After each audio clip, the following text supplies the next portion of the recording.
శివ సందర్శన విధి అని మనకు ఒక ప్రత్యేకమైన పాఠం. శైవాగమమునందు శివ సందర్శన విధి అంటారు. అది శివ లింగ అని రెండు స్వరూపములు. శివ అంటే మంగళం, భద్రం, శోభనం, కళ్యాణం, క్షేమం అంతా మీకు మంగళప్రదమైనటువంటివి కటాక్షించగలిగినటువంటి శక్తి స్వరూపమునకు శివ అని పేరు. అందుకే శివునకు అమంగళమునకు సంబంధం ఉండదు. అసలు ఆయన ఎన్నడూ అమంగళము చేయువాడు కాడు.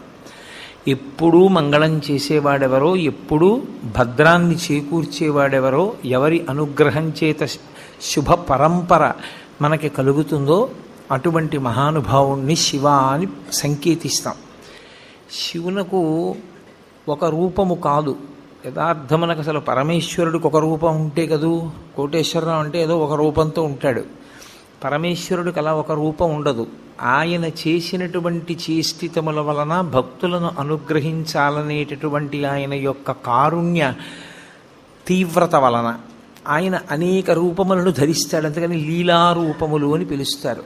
అవి 63 లీలారూపములు ఉన్నాయి పరమశివుడికి.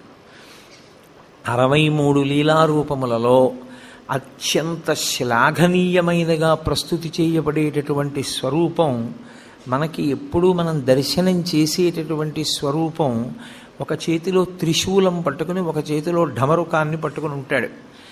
నటరాజస్వరూపంగా ఢమరుకాన్ని పట్టుకుంటాడు, ఒక్కొక్కచో శివస్వరూపంగా ఢమరుకాన్ని పట్టుకుంటాడు. ప్రధానంగా శివుడు అనేటప్పటికి పట్టుకునేది త్రిశూలం. త్రిశూలం పట్టుకుని నిలబడ్డాడు అంటే అది శివ. త్రిశూలము అంటే లోకంలో ఉన్న నానుడు ఏమిటంటే అది పెట్టి పొడిచి చంపేస్తుంటాడు ఆయనని. అందుకొరకు కాదు ఆయనకు ఆయుధం. అది త్రైగుణ్యం శూలమేతస్య పరసు సత్యనిష్టత అని లింగపురాణం వ్యాఖ్య. త్రైగుణ్యం శూలమేతస్య, 3 గుణములు ఆయన చేతిలో యందు ఉంటాయి. ఆ 3 గుణములే పైన ఉన్నటువంటి 3 పైకి పొడుచుకుని వచ్చినటువంటి శూలస్వరూపములు. ఈ 3 ఒక కర్ర లాంటి దానికి ఆధారభూతమై దాని నుండి పైకి ప్రసరిస్తాయి కొమ్ముల్లా. ఆ 3 దండంలా ఉండేటటువంటిది ఏది ఉందో అది నిర్గుణ స్థితి. అసలు ఏ గుణము లేనటువంటి స్థితి పరమేశ్వరుడిది. అందులో నుండి 3 గుణములను ప్రసరింపచేయగలిగినటువంటి శక్తి స్వరూపుడు కూడా ఆయనే. అది చెప్పడానికి ఆయన త్రిశూలం పట్టుకుంటాడు. సాధారణంగా మీకు శివాలయం అంటే ఎక్కడ శివస్వరూపము ప్రకటనముగా ఒక రూపంతో కరచరణాదులతో ఉండదు. శివాలయం అంటే అది శివలింగాలయం అని గుర్తు. లింగస్వరూపమే ఉంటుంది శివాలయంలో. ఆ లింగస్వరూపమునకు ఒక రూపము లేదు. లింగము ఇలాగే ఉండాలి అని నిర్ణయమేం లేదు. చిన్న లింగం ఉంటుంది, పెద్ద లింగం ఉంటుంది, చాలా పెద్ద లింగం ఉంటుంది, వివిధ పదార్థములతో చేయబడినటువంటి శివలింగాలు ఉంటాయి. కొన్ని పడుకున్న లింగాలు ఉంటాయి, కొన్ని కూర్చున్న లింగాలు ఉంటాయి, కొన్ని నిలబడిన లింగాలు ఉంటాయి. శివలింగాన్ని నిర్మాణం చేసినటువంటి తీరును బట్టి ఆ శివలింగం పడుకుందా, నించుందా, కూర్చుందా కూడా చెప్తారు. అటువంటి శివస్వరూపంలో శివాలయంలో లింగము అని ఉంటుంది. అసలు ఆ లింగము అన్న మాటకు అర్థమేమి అన్నది సక్రమంగా అర్థమైతే శివాలయానికి అసలు మనం ఎందుకు వెళ్ళాలి, ఎందుకు దర్శనం చెయ్యాలి, దర్శనం చేసి మనం పొందేటటువంటి ప్రయోజనం ఏమిటి అన్న దాని మీద ఒక అవగాహన ఏర్పడుతుంది. మీకు నేను తేలికగా అర్థమయ్యేటట్టు చెప్పాలి అంటే, లింగం అన్న మాట ఏకకాలమునందు 2 అర్థములను గోచరింపచేస్తుంది. ఒకటి, నాకు ఒక అనుమానం వచ్చింది. ఏమిటి అనుమానం అంటే, సప్తధాతువులేగా ఎవరి ఎందున్నా, ఇప్పుడు ఈ సభలో ఉన్న ఎవరిలో ఉన్నవైనా నాలో ఉన్నవైనా కేవలము సప్తధాతువులే. చర్మము, రక్తము, మాంసము, కొవ్వు, అస్థి, శుక్ల, మేధ. ఈ 7 పదార్థములతోటే ఇన్ని శరీరములు తయారయ్యాయి. కానీ ఒక శరీరాన్ని పోలినట్టు వేరొక శరీరం ఉండదు. అలాగని తండ్రి పోలిక కొడుక్కి రాకుండా ఉండదు. ఏదో కూతురికి ఏ మేనమామ పోలికో తల్లి పోలికో వస్తుంది. మరి పోలికొచ్చినా ఒకేలా మాత్రం ఏ 2 వ్యక్తులు ఉండడానికి అవకాశం లేదు. ఇంత భిన్నత్వంతో ఈ లోకాన్నంతటినీ ఆయన సృజించాడు. విశ్వము యొక్క మాట పక్కన పెట్టండి, అసలు ప్రపంచం యొక్క మాట పక్కన పెట్టండి. ఒకే వ్యక్తినే తయారు చేస్తున్నాడు ఆయన, మనుష్యుణ్ణి తయారు చేస్తున్నాడు. అందరికీ 2 కళ్ళు పెట్టాలి, అందరికీ ఒక ముక్కు పెట్టి 2 కన్నాలు పెట్టాలి, అందరికీ 2 చెవులు పెట్టాలి, అందరికీ నోరు పెట్టాలి, అందరికీ నుదురు పెట్టాలి, జుట్టు ఉంచాలి. కానీ 1,00,00,000 మంది వ్యక్తుల్ని ఏకకాలంలో చూసినా ఒక వ్యక్తిలా వేరొక వ్యక్తి ఉండకూడదు. ఇంత నిర్మాణ దక్షతతో, ఇంత గొప్పగా అదే పదార్థములతో ఇంత భిన్నత్వాన్ని తీసుకొచ్చేటట్టుగా చెక్కిన శిల్పి ఎవరు నాకు చూడాలనిపించింది అనుకోండి. నేను ఎక్కడో అక్కడ చూడాలి కదూ, వాడిని చూడాలని నాకు ఆతృత పుట్టింది. ఏదో మనం బదరీ వెళ్ళాలనుకున్నట్టు, కేదారం వెళ్ళాలనుకున్నట్టు, అరుణాచలం వెళ్ళాలనుకున్నట్టు ఆయన్నొక్కసారి చూద్దామని అనిపించింది అనుకోండి. అప్పుడు ఆయన లింగస్వరూపంతో ఉంటాడు. ఎందుకు లింగస్వరూపంతో ఉంటాడంటే, ఆ చెక్కినటువంటి వ్యక్తి ఉన్నాడే, ఈ లోకమునంతటినీ కూడా సృజించిన వాడు ఉన్నాడే, వాడు నిర్మించి విడిచిపెట్టలేదు. వాడు దీని వృద్ధికి నాశనానికి కూడా కారణమవుతున్నాడు. కొన్నాళ్ళు పెరగాలి జీవులన్నీ, పెరిగిన జీవులు లయమైపోవాలి, లయమైపోయినప్పుడు ఈ భూమి మీదే పడిపోవాలి, భూమిలోనే కలిసిపోవాలి. మళ్ళీ సృష్టింపబడినప్పుడు బయట ఉన్న పంచభూతములతోటే సృష్టింపబడాలి. ఇది పెరుగుతూ ఉండాలి, ఇదే మళ్ళీ తరిగిపోతూ ఉండాలి, ఇదే పడిపోతూ ఉండాలి. జీవుల యొక్క పాపపుణ్యములను దృష్టిలో పెట్టుకుని శరీరాల్ని మారుస్తూ ఉండాలి. లోపల ఉన్నవాడు జీవుడు, వాడికి ఏవో పాపపుణ్యాలు ఉన్నాయి, ఇవాళ ఇందులో ఉన్నాడు. ఇది పడిపోయిన తర్వాత వాడు ఇందులోకి వెళ్ళాలి, నిర్ణయం చేసి ఆ శరీరాన్ని సిద్ధం చేసి అందులోకి పంపాలి. ఇన్ని లెక్కలు కట్టుకుంటూ ఉండాలి, ఇన్ని విషయాల్ని చూస్తూ ఉండాలి, ఇన్ని విషయాల్ని నిర్వహిస్తూ ఉండాలి. అందుకే మీరు ఎప్పుడైనా దేవతా స్వరూపాల్ని చూస్తే సనాతన ధర్మంలో తామర పువ్వు పట్టుకుంటారు. ప్రతి వాళ్ళు తామర పువ్వు పట్టుకుంటారు. ఎందుకు ఆ తామర పువ్వు అంటే, తామర పువ్వు వికసనమునకు గుర్తు. వికసనము అంటే ఒక నిర్దిష్టమైనటువంటి వ్యూహముతో ఈ విశ్వము నిర్వహింపబడేటట్టుగా చేయగలిగినటువంటి ఏర్పాటు. భూమి తన చుట్టూ తాను తిరగాలి, తిరుగుతూ సూర్యుడి చుట్టూ తిరగాలి. భూమి తన చుట్టూ తాను తిరుగుతున్నప్పుడు ఒకే వేగంతో తిరగాలి, 24 గంటల్లో పూర్తి చెయ్యాలి. సూర్యుడి చుట్టూ తిరిగితే ఋతువులు ఏర్పడాలి, తన చుట్టూ తాను తిరిగితే రాత్రింబవళ్ళు ఏర్పడాలి. నక్షత్రములు భూమి కన్నా 1,00,00,000 రెట్ల పెద్దవైన మిణుక్కు మిణుక్కుమంటూ అంత దూరంలో అలాగే ప్రకాశిస్తూ ఉండాలి, స్వయం ప్రకాశకములై. భూమి లోపల ఎన్ని భోగ్య వస్తువులను దాచుకున్నా ఎంత ఉందో, ఎంత తవ్వుతున్నామో, ఎంత ఇస్తోందో, ఇంకా ఎంత మిగిలిందో ప్రపంచంలో తెలుసుకోగలిగినటువంటి వాడు లేడు. భూమి లోపల ఇంత ఖనిజ సంపద ఉంది, ఇంత వాడాం, ఇంకా ఇంత మిగిలింది చెప్పగలిగిన వాడు ప్రపంచంలో ఎవ్వడూ లేడు. ఎంత ఉందో తెలియదు, ఎంత తీస్తున్నామో తెలియదు, ఎంత ఖర్చు పెడుతున్నామో తెలియదు. ఇంత దాచిన వాడెవరు? అదిగో ఇవన్నీ నిర్వహిస్తున్నవాడున్నాడే, వాడు పరమేశ్వరుడు అని పేరు. ఆ పరమేశ్వరుణ్ణి చూడాలనేటటువంటి కుతూహలం కలిగినటువంటి వాడు ఆలయ ప్రవేశం చేసినప్పుడు లింగముగా దర్శనమిస్తాడు. లింగము అంటే గుర్తు. దేనికి గుర్తు? నీకు కలిగిన ఆర్తికి జవాబు చెప్పటానికి గుర్తు. అందుకే శివాలయంలోకి ఎందుకు వెళ్ళాలి అంటే, నీకు ఆర్తి కలిగితే వెళ్ళాలి. ఏ ఆర్తి కలిగితే వెళ్ళాలి అంటే, నీకు అసలు ఈ విశ్వాన్నంతటినీ నిర్మించి నిర్వహించి లయం చేస్తున్న వాడిని చూడాలి అని నీకు అనిపిస్తే అప్పుడు శివాలయంలోకి వెళ్ళాలి. ఆ వెళ్ళినప్పుడు నీకు కలిగేటటువంటి అనుభూతి వేరు, అది లేకుండా శివాలయంలో ప్రవేశిస్తే ఉండేటటువంటి స్థితి వేరు. అందుకే లింగం నీకు కలిగిన ఆర్తికి జవాబు కాదు. పరమేశ్వరుడి వైపు నుంచి చూసినప్పుడు పరమేశ్వరుడికి అసలు రూపం ఏమిటి? ఈ రూపంతో ఉంటాడు పరమేశ్వరుడు, ఇంతే, ఇలాగే ఉంటాడు, ఇంకింతకన్నా భిన్నంగా ఉండడు అని నేను అన్నాను అనుకోండి, తప్పది. అసలు ఈశ్వరుడికి ఆకృతి లేదు. కొంచెం నేను దగ్గరికి తీసుకొచ్చి చెప్పాలి అంటే, యథార్థం అవుతుందని చెప్పలేను, దగ్గరికి తీసుకొచ్చి చెప్పాలంటే ఆయన మేలిమి బంగారము వంటివాడు. ఇప్పుడు ఆ బంగారంతో మీరు గొలుసు చేయించుకోవచ్చు, కేయూరం చేయించుకోవచ్చు, కంకణం చేయించుకోవచ్చు. అది నామరూపములుగా మీ ఇష్టాన్ని బట్టి మారుతుంది. కానీ అసలు పరమేశ్వరుడు ముద్ద బంగారం, దానికి ఏం రూపం లేదు, మీరు మార్చుకున్నారు. భగవంతుడు నాకు ఈ రూపంతో కనపడాలని ఆర్తి పొందినటువంటి భాగవతుల యొక్క కోరిక తీర్చడానికి ఆయన ఒక రూపాన్ని పొందాడు తప్ప ఆయనకంటూ అసలు రూపమే లేదు. ఆయన నిర్గుణుడు. అందుకే వేదాంత డిండిమం చేస్తూ శంకరాచార్యులు వారు అంటారు,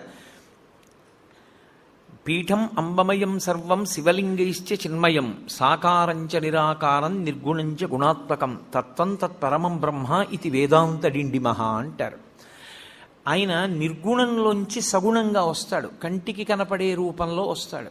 ఎందుకు అలా రావాలి అంటే ఏదో ఒక రూపంలో రావాలని కోరుకున్న భక్తుడు ఒకడున్నాడు, వాడి కోసం రూపం దాల్చాడు. లేకపోతే అసలు ఆయనకి రూపంతో ఉండవలసిన అవసరమే లేదు, అంతటా నిండి నిబిడీకృతమై ఉంటాడు. కాబట్టి ఆయనని ఒక రూపంతో చెప్పడం కుదరదు. ఒక రూపం చెప్పకపోతే మనసు నిలబడదు. అందుకే రూపం ఉన్నవాడా రూపము లేనివాడా అంటే రూపముండి రూపము లేనివాడు. ఉంది, శివలింగం ఉంది కానీ దానికి రూపం ఉందా? రూపం లేదు. అందుకే శివలింగానికి వేదాంతంలో అరూపరూపి అని పేరు. రూపమున్నది రూపము లేనిది. ఇలా ఓ ఆకారం కనపడుతోంది కానీ దానికి కాళ్ళ చేతుల ముఖమా ఏమి లేవు.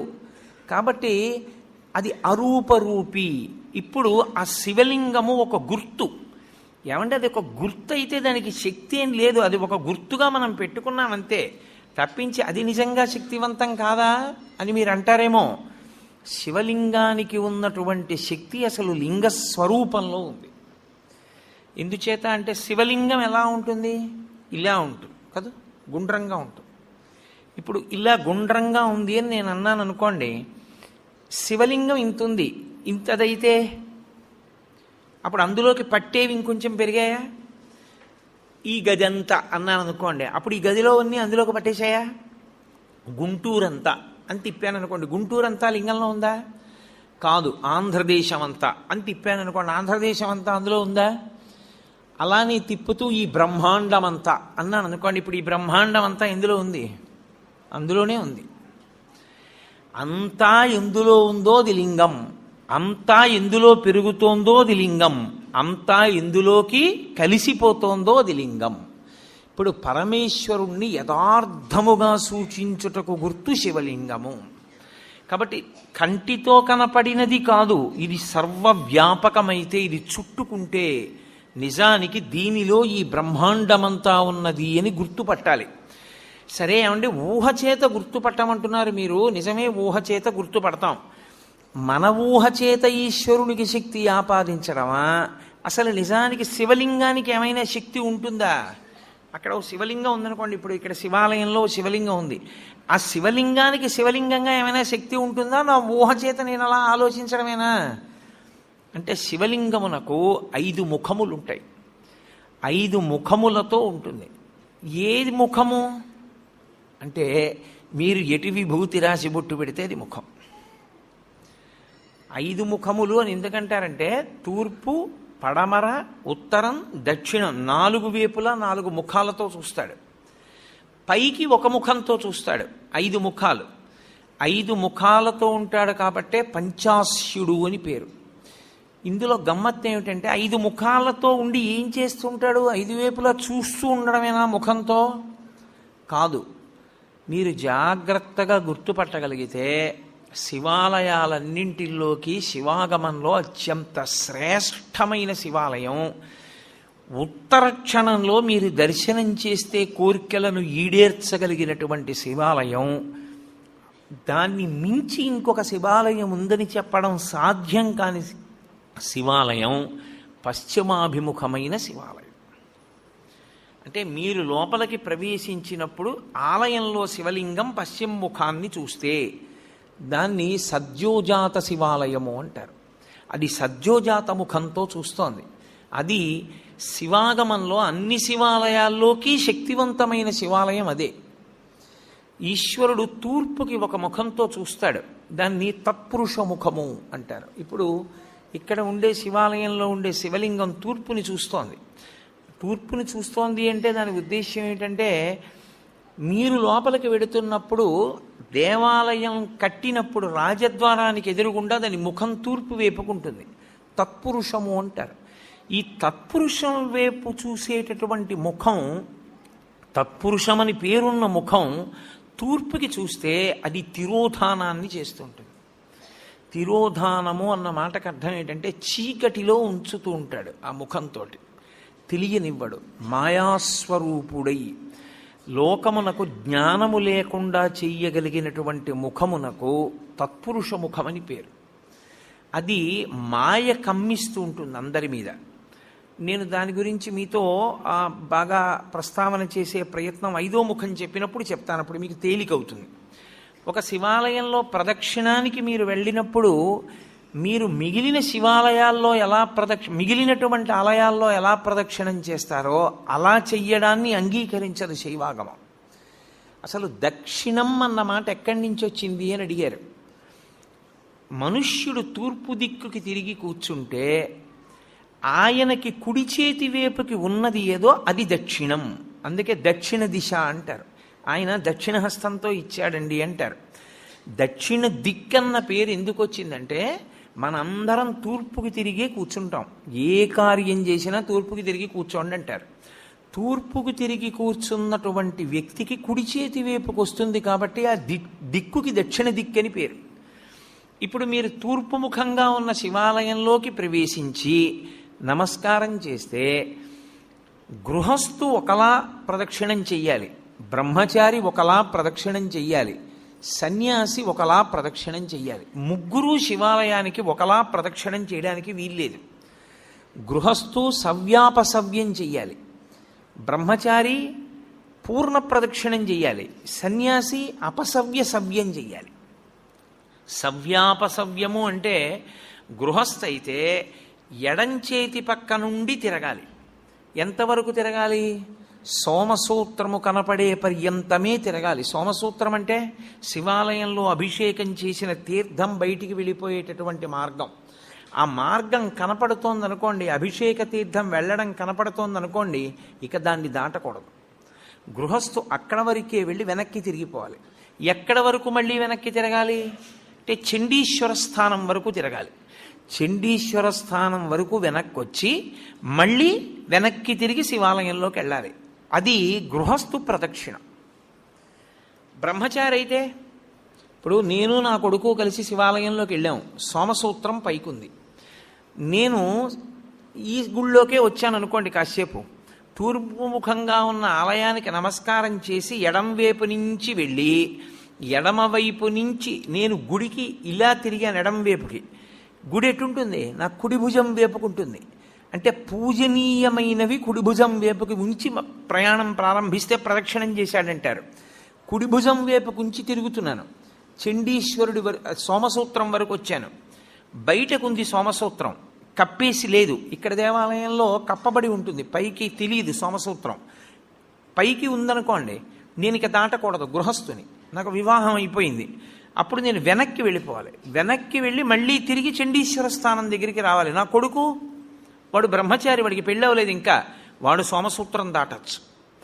వాడు సోమసూత్రం దాటి గుండ్రంగా తిరిగి శివుడికి ఎదురుగుండా వస్తాడు. నేను సోమసూత్రం దాకా వెళ్ళి వెనక్కి వెళ్ళి చండీశ్వరుణ్ణి చూసి చండీశ్వరుడి దగ్గర నుంచి మళ్ళీ తిరిగి శివలింగం దగ్గరికి వస్తాను. నాకు అది ప్రదక్షిణం, బ్రహ్మచారికి అది ప్రదక్షిణం. సన్యాసి వస్తే సన్యాసి సవ్యం చేయకూడదు, ఇలా ఎడం పక్క నుంచి వెళ్ళకూడదు, కుడి పక్క నుంచి తిరిగి పూర్ణ ప్రదక్షిణం చెయ్యాలి. శైవాగమం అలాగే చెప్పింది, అలాగే చెయ్యాలని చెప్పింది. కాబట్టి శివాలయంలో ప్రదక్షిణము అందరికీ ఒక్కలా ఉండదు. శివాలయంలో ప్రదక్షిణం చేసేటప్పుడు పదఘట్టన వినపడకూడదు. మీ అడుగుల చప్పుడు కాని వినపడిందా ప్రదక్షిణం చేసేటప్పుడు మహాపాపం వేస్తారు ఖాతాలో. పాదాల చప్పుడు వినపడకుండా ప్రదక్షిణం చేస్తే పరమశివుడు అంత ప్రసన్నుడవుతాడు. శివాలయంలో ప్రదక్షిణం చేత వచ్చేస్తుందంతే శక్తి అంతా. ఎలా ప్రదక్షిణం చెయ్యాలని అడిగారు. నిండు గర్భిణి ఇంకొక గంటలోనో 2 గంటల్లోనో ప్రసవం అవుతుంది. కిందంతా బిందెతో నూనె పోసేశారు. ఆమెకు ఒక పెద్ద బింది ఇచ్చి నీళ్లు చంకలో పెట్టారు, డొక్కలో. ఆమె పట్టుకుంది. ఇప్పుడు ఆ నూనె ఒలికిపోయిన నేల మీద నడుస్తోంది. ఆమె ఎంత పరాకుగా అడుగు వేసి నడుస్తుందో ప్రదక్షిణ సమయంలో అంత పరాకుగా అడుగు వేసి నడవాలి, చప్పుడు రాకుండా. అదే ఉపమానాన్ని వాడింది శైవాగమం. యథాతథంగా మీకు నేను ఆ ఉపమానాన్ని అందించాను. అంత మెల్లగా పదఘట్టన లేకుండా తిరగవలసి ఉంటుంది. అందుకే అడుగడుగు ప్రదక్షిణం అంటారు. ఇలా అడుగు వేసి దాని ముందుకు తెచ్చి అడుగు వేస్తారు, మళ్ళీ అడుగు వేస్తారు. నిశ్శబ్దంగా ప్రదక్షిణం చేయాలి. శివాలయంలో ప్రదక్షిణం చేస్తూ ఏమీ మాట్లాడకూడదు. అసలు శివాలయంలోకి వెళ్ళి లింగాన్ని చూడడం కాదు. మీరు శివాలయంలో శివుడు 8 రూపాలతో ప్రకాశిస్తూ ఉంటాడు. ఇప్పుడు ఈ 8 శివస్వరూపాలే. శివాలయం యొక్క గోడ కనపడింది అనుకోండి, శివుడు కనపడినట్టు. అందుకే పూర్వం ధ్వజం ఎంత దూరం కనపడుతుందో అంత దూరము చెప్పులు విప్పి మేళతాళాలు మోగించేవారు కాదు. అలా ఊరేగింపు వెళ్ళిపోతుంది అనుకోండి, ఏదో పెళ్లి ఊరేగింపు, దేవాలయానికి ధ్వజం కనపడితే ఇక ఆ ధ్వజం కనపడినంత దూరం మేళతాళాలు మోగించేవారు కాదు. ఎందుకంటే ఈశ్వరోత్సవం అయితేనే మోగించాలి. శివుడే లెక్క ఆ గోడ. ఆ గోడ దగ్గరికి వెళ్ళి నువ్వు ఏదైనా చెయ్యకూడని పని చేస్తే శివలింగం మీద చేసినట్లే లెక్కలో కడతారు శాస్త్రంలో. అందుకే అన్ని ప్రాకారాల నిర్మాణం అందుకు చేసేవారు, రక్షించడానికి. దీని శివాలయం యొక్క ప్రాకారము శివుడు, శివాలయం యొక్క గోపురము, పెద్ద ఆలయ గోపురం ఉంటుంది, ఆ ఆలయ గోపురము శివుడు, ధ్వజస్తంభము శివుడు. మీరు లోపలికి వచ్చిన తర్వాత శివలింగం ఉన్నటువంటి ఆలయ గోపురము శివుడు, లోపల ఉన్న శివలింగము శివుడు, అర్చక స్వామి శివుడు, చండీశ్వరుడు శివుడు, బలిపీఠము శివుడు. 8గా ఉంటాడు శివుడు. ఈ 8 మీకు ఏది కనపడినా మీకు శివదర్శనమైనట్టు లెక్క. నేను గోడ ఒకటే చూశాననుకోండి, నేను శివదర్శనం చేసినట్టు. నేను ధ్వజం వంక చూశాననుకోండి, నాకు శివదర్శనం అయిపోయినట్టు. నేను గోపురం చూశాననుకోండి, నేను శివదర్శనం చేసేసినట్టు. నాకు అర్చకుడు కనపడ్డాడనుకోండి, శివదర్శనం చేసినట్టు. చండీశ్వర స్థానం దగ్గరికి వెళ్ళాడనుకోండి, శివదర్శనం చేసినట్టు. ఈ 8 చూశాడనుకోండి, పూర్ణంగా శివదర్శనం చేసినట్టు. ఎందుకంటే శివతత్వము ఎప్పుడూ అష్టమూర్తి తత్వంగానే వెడుతుంది. 8 అంకెకి కట్టుబడాలి శివతత్వం. అందుకని ఈ 8 యందు పరమశివుని యొక్క తేజస్సు ఉంటుంది. శివుడే 8గా ఉంటాడు. ఈ 8 మీరు ఏది దర్శనం చేసినా శివాలయంలో శివదర్శనము చేసినట్లే. కాబట్టి ఇప్పుడు తూర్పున ఉన్నటువంటి ముఖం తత్పురుష ముఖం. ఈ తత్పురుష ముఖం వాయువు మీద అధిష్టానంగా ఉంటుంది. ఉండి లోకమునంతటినీ తిరోధానం చేస్తూ ఉంటుంది. తిరోధానము అన్న మాటకు అర్థం మీకు నేను బాగా తర్వాత చెప్తాను. మీరు ప్రదక్షిణం చేస్తూ ఇలా ఎడం పక్కకు వస్తే దక్షిణ దిక్కు వస్తుంది. దక్షిణాన్ని చూస్తూ దక్షిణామూర్తి ఉండాలి శివాలయంలో. శివాగమంలో దక్షిణాన్ని చూస్తూ దక్షిణామూర్తి ఉండకుండా శివాలయం కట్టకూడదు. ప్రదక్షిణం చేసేటప్పుడే దక్షిణామూర్తి కనపడాలి. దక్షిణామూర్తి దక్షిణాన్ని ఎందుకు చూస్తాడంటే ఆయన మృత్యుంజయుడు. ఆయన ఉత్తరాన్ని కూర్చుని దక్షిణాన్ని చూస్తాడు. మృత్యువును గూర్చినటువంటి భయము లేనివాడు ఆయన. ఆయన పాదములు పట్టుకుంటే మృత్యుభీతి పోతుంది, భయం పోతుంది. అందుకే దక్షిణామూర్తి స్వరూపం అసలు సమస్త ఐశ్వర్యము దగ్గర నుండి, చదువుల దగ్గర నుండి, మోక్షము వరకు దక్షిణామూర్తి ఇవ్వలేనటువంటిది లోకమునందు లేనే లేదు. అసలు మీకు నేను ఒక గొప్ప రహస్యం చెప్తాను. ధ్యానం చెయ్యడానికి అత్యంత యోగ్యమైనటువంటి స్వరూపం ఏదో తెలుసా? చాలా గొప్ప స్వరూపం దక్షిణామూర్తి స్వరూపం.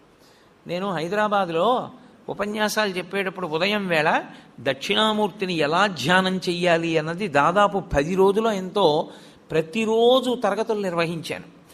దక్షిణామూర్తిని కానీ మీరు ధ్యానం చెయ్యగలిగితే మీకు ఏది అభ్యున్నతిని కల్పిస్తుందో అవన్నీ మీకు ఈశ్వరుడు ఇచ్చేస్తాడు. ఆయన ధ్యానం చాలు. అంత మంగళప్రదమైన స్వరూపం, అంత అందమైన స్వరూపం, అంత సౌమ్యమైన స్వరూపం ధ్యానానికి వేరొకటి ఉండదు. అత్యంత ఆకర్షణీయమైన మూర్తి నటరాజు. అత్యంత మంగళప్రదుడు, ధ్యానయోగ్యుడు దక్షిణామూర్తి. అందుకే ప్రపంచం అంతటా కూడా నటరాజ విగ్రహాలు ఎత్తుకుపోతారు. పాశ్చాత్య దేశాల్లో నటరాజ విగ్రహాలు కొంటూ ఉంటారు. ఎందుకో తెలుసా? అసలు ఆ స్వామి భంగిమ అలా ఉంటుంది. ప్రపంచంలో ఏ దేవతా స్వరూపంలోనూ కనపడనంత వేగం ఒక్క నటరాజుకే ఉంటుంది. అసలు అలా నటన చేసేటటువంటి వాడు మీకు ఎక్కడ ఇక సృష్టిలో కనపడడం. అంత వేగం ఉంటుంది నటరాజులో. అందుకు వాళ్ళు ఆ మూర్తులు ఎత్తుకుపోతూ ఉంటారు. ఎందుకంటే దొంగతనం చేసి కొంటూ ఉంటారు. అసలు ఆ రూపం ఎలా వచ్చిందని వాళ్ళు అధ్యయనం చేస్తారు. ఇప్పుడు నాకు చాలా పెద్ద జుత్తు పెంచుకున్నాను అనుకోండి, ఇలాగా నేను ఇలా అన్నాను అనుకోండి, నా జుత్తు అంతా ఇటు ఎగురుతుంది. నేను అంతే వేగంగా ఇలా అన్నాను అనుకోండి, ఆ జుత్తు ఇటు ఎగురుతుంది. నేను ఇలా అన్న జుత్తుకి పడే లోపల ఇలా అంటే మళ్ళీ ఇటు జుత్తు ఇటు, ఇటు జుత్తు ఇటు ఉండేటట్టుగా తలని అంత వేగంగా తిప్పుతున్నాను అనుకోండి, అంటే ఈ జుత్తు ఇటు పడదు, అసలు ఈ జుత్తు ఇటు పడదు. ఇది ఇటు ఇలా లేచి ఉంటుంది, ఇటు ఇలా లేచి ఉంటుంది. తలని నిలబెట్టి ఉంచలేదు, తిప్పుతున్నాను. అంత వేగంగా తిప్పుతున్నానంటే ఈ జుత్తు ఇటు పడడానికి కానీ ఈ జుత్తు ఇటు పడడానికి కానీ ఆస్కారం లేదు. ఇది ఇలా నిలబడిపోయి ఉంటాయి. అందుకే మీరు నటరాజస్వామి మూర్తిని చూస్తే ఇక్కడ కాదు, కాంచీపురంలో ఏకాంబరేశ్వర దేవాలయంలో ఉంటుంది మహానుభావుడి యొక్క దేవాలయం. మీరు అక్కడ చూడాలి. ఈ జుత్తు ఇలా ఉంటుంది, ఈ జుత్తు ఇలా ఉంటుంది. మీరు ఎప్పుడైనా నటరాజస్వామి మూర్తిని చూసి ఉంటారు, ఇంటికెళ్ళి మీ దగ్గర ఉంటే బాగా చూడండి. జుత్తు ఇలా ఉండదు, ఉండి కిరీటం పెట్టుకోడు, ఇది ఇటు ఎగురుతూ ఉంటుంది. అంటే నటరాజులో ఉన్నటువంటి వేగం, ఆ వేగం ఎక్కడిది అన్నదాన్ని ప్రయత్నం చేశారు. అసలు ఈ సృష్టిలో కదలికలలో ఉన్నటువంటి వేగాన్ని నటరాజులో చూపించారు. అందుకే శివస్వరూపాల్లో అద్భుత స్వరూపం నటరాజు. అత్యంత ధ్యానయోగ్యము దక్షిణామూర్తి. చిన్న పిల్లలు ఇంట్లో ఉంటే చిన్న పిల్లల దగ్గర నుంచి రేపో మాపో వెళ్ళిపోతాడనుకున్నంత పెద్ద వయస్సున్నవాడి వరకు దక్షిణామూర్తి స్వరూపము ధ్యానయోగ్యమే. మిగిలిన ఏ రూపాలు, ఏ దేవతా స్వరూపాలు మీకు అలా ధ్యానయోగ్యములు కావు. అన్ని వేళలా మీరు ఒకే రూపాన్ని, బ్రహ్మచారి, గృహస్థు, వానప్రస్థు, సన్యాసి, నలుగురు ఒకే రూపాన్ని ఆరాధన చేయడం కుదరదు. నేను మీకు ఒక ఉదాహరణ చెప్పాలంటే, కృష్ణ పరమాత్మని నేను ధ్యానం చేశాను అనుకోండి, నేను గృహస్థుని కనుక ఆవు దూడ పక్కన ఉన్నటువంటి త్రిభంగి అయిన కృష్ణుండే నేను ధ్యానం చేయాలి. ఆవు దూడ లేని కృష్ణుణ్ణి సన్యాసి ఉపాసన చేయాలి. మారిపోతుంది. అందరూ ఒకలా చేయడానికి వీల్లేదు. అదే త్రిభంగి స్వరూపం అయిన దక్షిణామూర్తి స్వరూపం. చిన్నపిల్లలు దక్షిణామూర్తిని ఎంత ధ్యానం చేస్తారో అంత జ్ఞాపక శక్తి, అంత గొప్పగా స్ఫురణ శక్తి పెరుగుతాయి. ఐశ్వర్యం కావాలనుకున్నవాడు దక్షిణామూర్తిని రోజు ధ్యానం చేస్తే అంత ఐశ్వర్యం. ఆరోగ్యం కావాలనుకున్న వాడికి ఆరోగ్యం, జ్ఞానం కలగాలనుకున్న వాడికి జ్ఞానం. నేను మీకు యథార్థం చెప్పాలంటే, మీకు ప్రతిరోజు 1-2 నిమిషాలు దక్షిణామూర్తిని ధ్యానం చేయడం అలవాటైతే మోక్షము కరతలామలకము. అంత్యమునందు పరమేశ్వరుడే మీకు జ్ఞాపకం వచ్చి మోక్షాన్ని కడతాడు. అంత గొప్ప స్వరూపం దక్షిణామూర్తి స్వరూపం. అది శైవాగమంలో మీరు దక్షిణ దిక్కుకి వెళ్ళగానే దక్షిణాన్ని చూస్తూ కనపడాలి. ఆయన కనపడగానే మీరు అభిముఖంగా ఉండకూడదు. మీరు ఇటు పక్కకెడితే తూర్పు ముఖం చేస్తారు. తూర్పు ముఖం చేసి మీరు ఆయన పాదాల వంక చూసి నమస్కారం చెయ్యాలి. ఇక్కడ మీరు చాలా అదృష్టవంతులు. ఇక్కడ ఉన్నటువంటి శివాలయంలో ఆగమానికి సరిపోయేటట్టుగా అద్భుతమైనటువంటి దక్షిణామూర్తి స్వరూపం ఆ శివాలయానికి ప్రదక్షిణం చేసేటప్పుడే దక్షిణంలో ఉంది. చాలా శివాలయాలు ఇవాళ రేపు కడుతున్నటువంటి శివాలయాలలో అసలు ఆ వైభవం లేదు.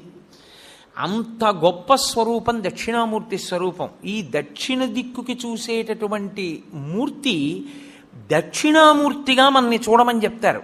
అన్నీ మీకు ఇస్తాడు. కానీ శివలింగం యొక్క దక్షిణానికి చూసేటటువంటి ముఖానికి అఘోరమని పేరు. అది అగ్నిహోత్రానికి అంతటికి అధిష్టానమై ఉంటుంది. ఉండి ఈ సమస్త ప్రపంచాన్ని లయం చేసేది అదే.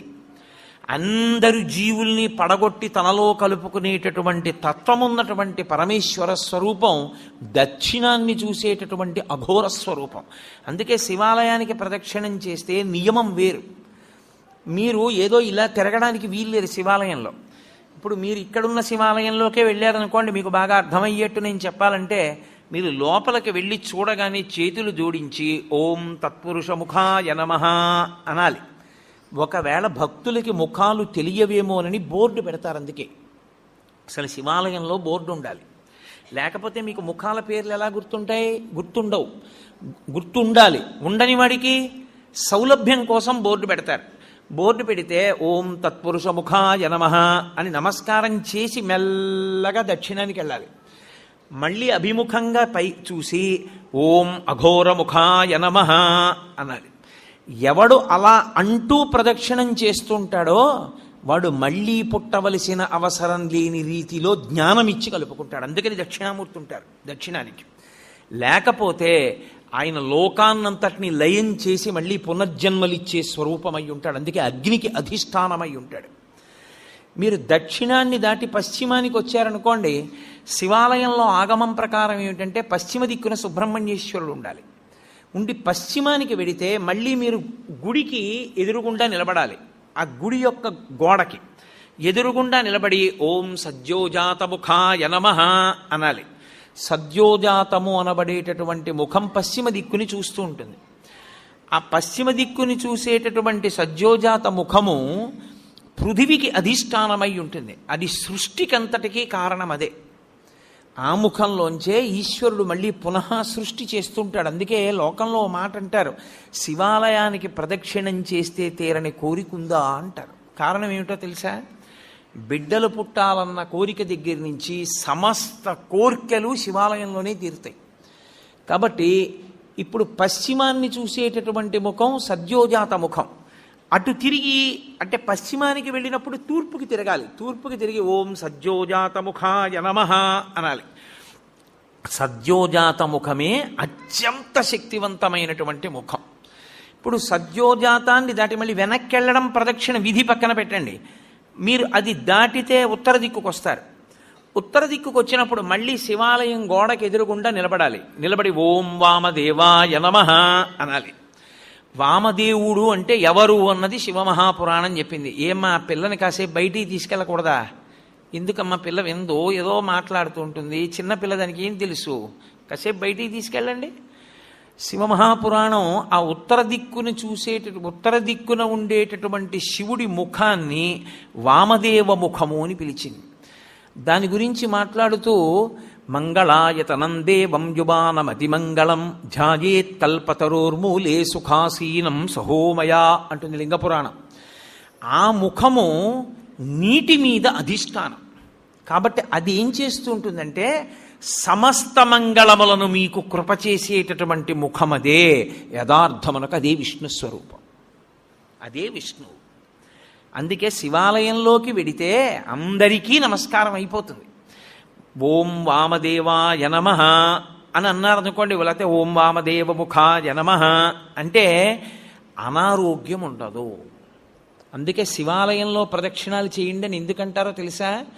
మెల్లగా ప్రదక్షిణం చేసి ఉత్తరానికి వెళ్ళి నమస్కారం చేస్తే సమస్త అనారోగ్యములకు హేతు ఎక్కడుంటుందంటే ఈశ్వరుడు నీటి ద్వారా అనారోగ్యాన్ని ఇస్తాడు. అందుకే బ్రతుకుట అంటే నీటి వలననే, భోగము నశించుట నీటి వలననే, అనారోగ్యము నీటి వలననే. సంజీవనం సమస్తస్య జగత సలిలాత్మిక భవ ఇత్యుచ్యతే మూర్తిర్భవస్య పరమాత్మనః అంటుంది లింగపురాణం. నీటి మీద ఆయన అధిష్టానం. మీకు అందుకే ఏదైనా ఊరు వెళ్ళారనుకోండి, నాకు అక్కడ కూర పడలేదండి అన్నావు, నాకు ఆ నీళ్లు పడలేదండి అంటాడు. అనారోగ్యమునకు కారణము నీరే, మనిషి పడిపోవడానికి కారణము నీరే. నీరు అంత శక్తివంతం. నీటి మీద అధిష్టానమై ఆయన ఉత్తరాన్ని చూస్తూ ఉంటాడు. ఆ ముఖానికి ప్రతిరోజు మీరు గోడవంక చూసి ఓం వామదేవ ముఖాయ నమః అన్నారనుకోండి, ఆయన మీకు ఏకకాలమునందు మూడిటిని కృప చేస్తాడు. ఒకటి, మీకు ఏదుందో దాన్ని ఉంచుతాడు, అది పాడైపోకుండా కాపాడతాడు. రెండవది, మీకు ఉత్తరోత్తరాభివృద్ధిని ఆయనే కల్పిస్తాడు.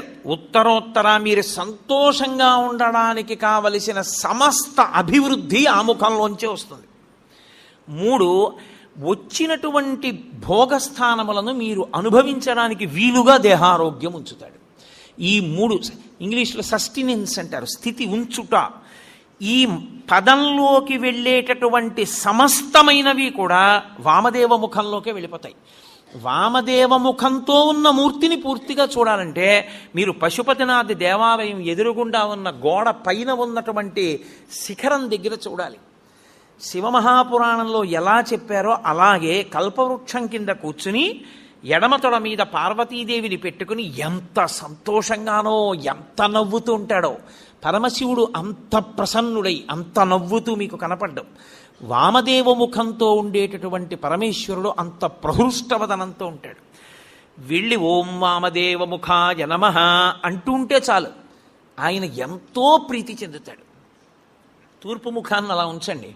5వ ముఖం పైకి ఉందే, దాన్ని ప్రదక్షిణం పూర్తి చేసేటప్పుడు చూడాలి. మీ ప్రదక్షిణం పూర్తయిపోయాక శివాలయంలో లింగాన్ని చూసి బయటికి వచ్చేయకూడదు. ఒకసారి మీరు అక్కడే నిలబడి పైకి చూడాలి. ఇలాగా చూసి ఓం ఈశానముఖాయ నమః అనాలి. దానికి పేరు ఈశానము అని పేరు 5వ తలకాయకి. అది ఆకాశానికి అంతటికీ అధిష్టానమై ఉంటుంది. అదే మోక్షకారకం. ఇప్పుడు మీరు కొంచెం జాగ్రత్తగా గమనిస్తే నేను ఇందులో 5 ముఖముల చేత 5 కార్యములను ప్రతిపాదన చేశాను. సృష్టి, స్థితి, లయ, తిరోధాన, అనుగ్రహములు అని. సృష్టి కొత్తగా ఏర్పడుతూ ఉండడం, స్థితి ఉండడం, లయ పడిపోవడం, మళ్ళీ బ్రహ్మాండంలో కలిసిపోతూ ఉండడం. తిరోధానము అన్న మాటకు అర్థం ఏమిటో ఇప్పుడు నేను చెప్తాను చూడండి. తిరస్కరణీ విద్య అని ఒక విద్య, తిరస్కరణీ విద్య ఉందండి ఆయన దగ్గర, చాలా జాగ్రత్తగా ఉండండి అంటారు. తిరస్కరణీ విద్య అంటే ఏమిటో తెలుసా? ఆయన తనకి ఉన్నటువంటి ఉపాసన బలం చేత, తనకి వశమైనటువంటి దేవతల కృప చేత అక్కడ ఉన్న వస్తువు మీకు కనపడకుండా చేస్తాడు. దాన్ని తిరస్కరణీ విద్య అంటారు.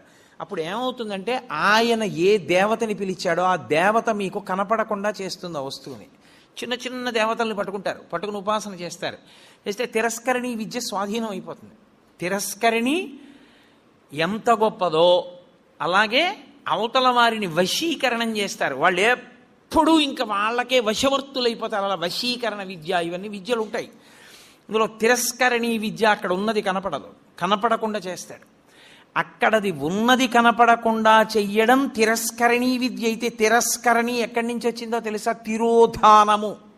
తిరోధానము అంటే ఉన్నది కనపడకుండా లేనిది ఉన్నట్టు కనపడుతుంది. చూసారా, మాంత్రికుడు మాయ చేశాడండి అంటారు. అదే తిరస్కరణీ విద్య.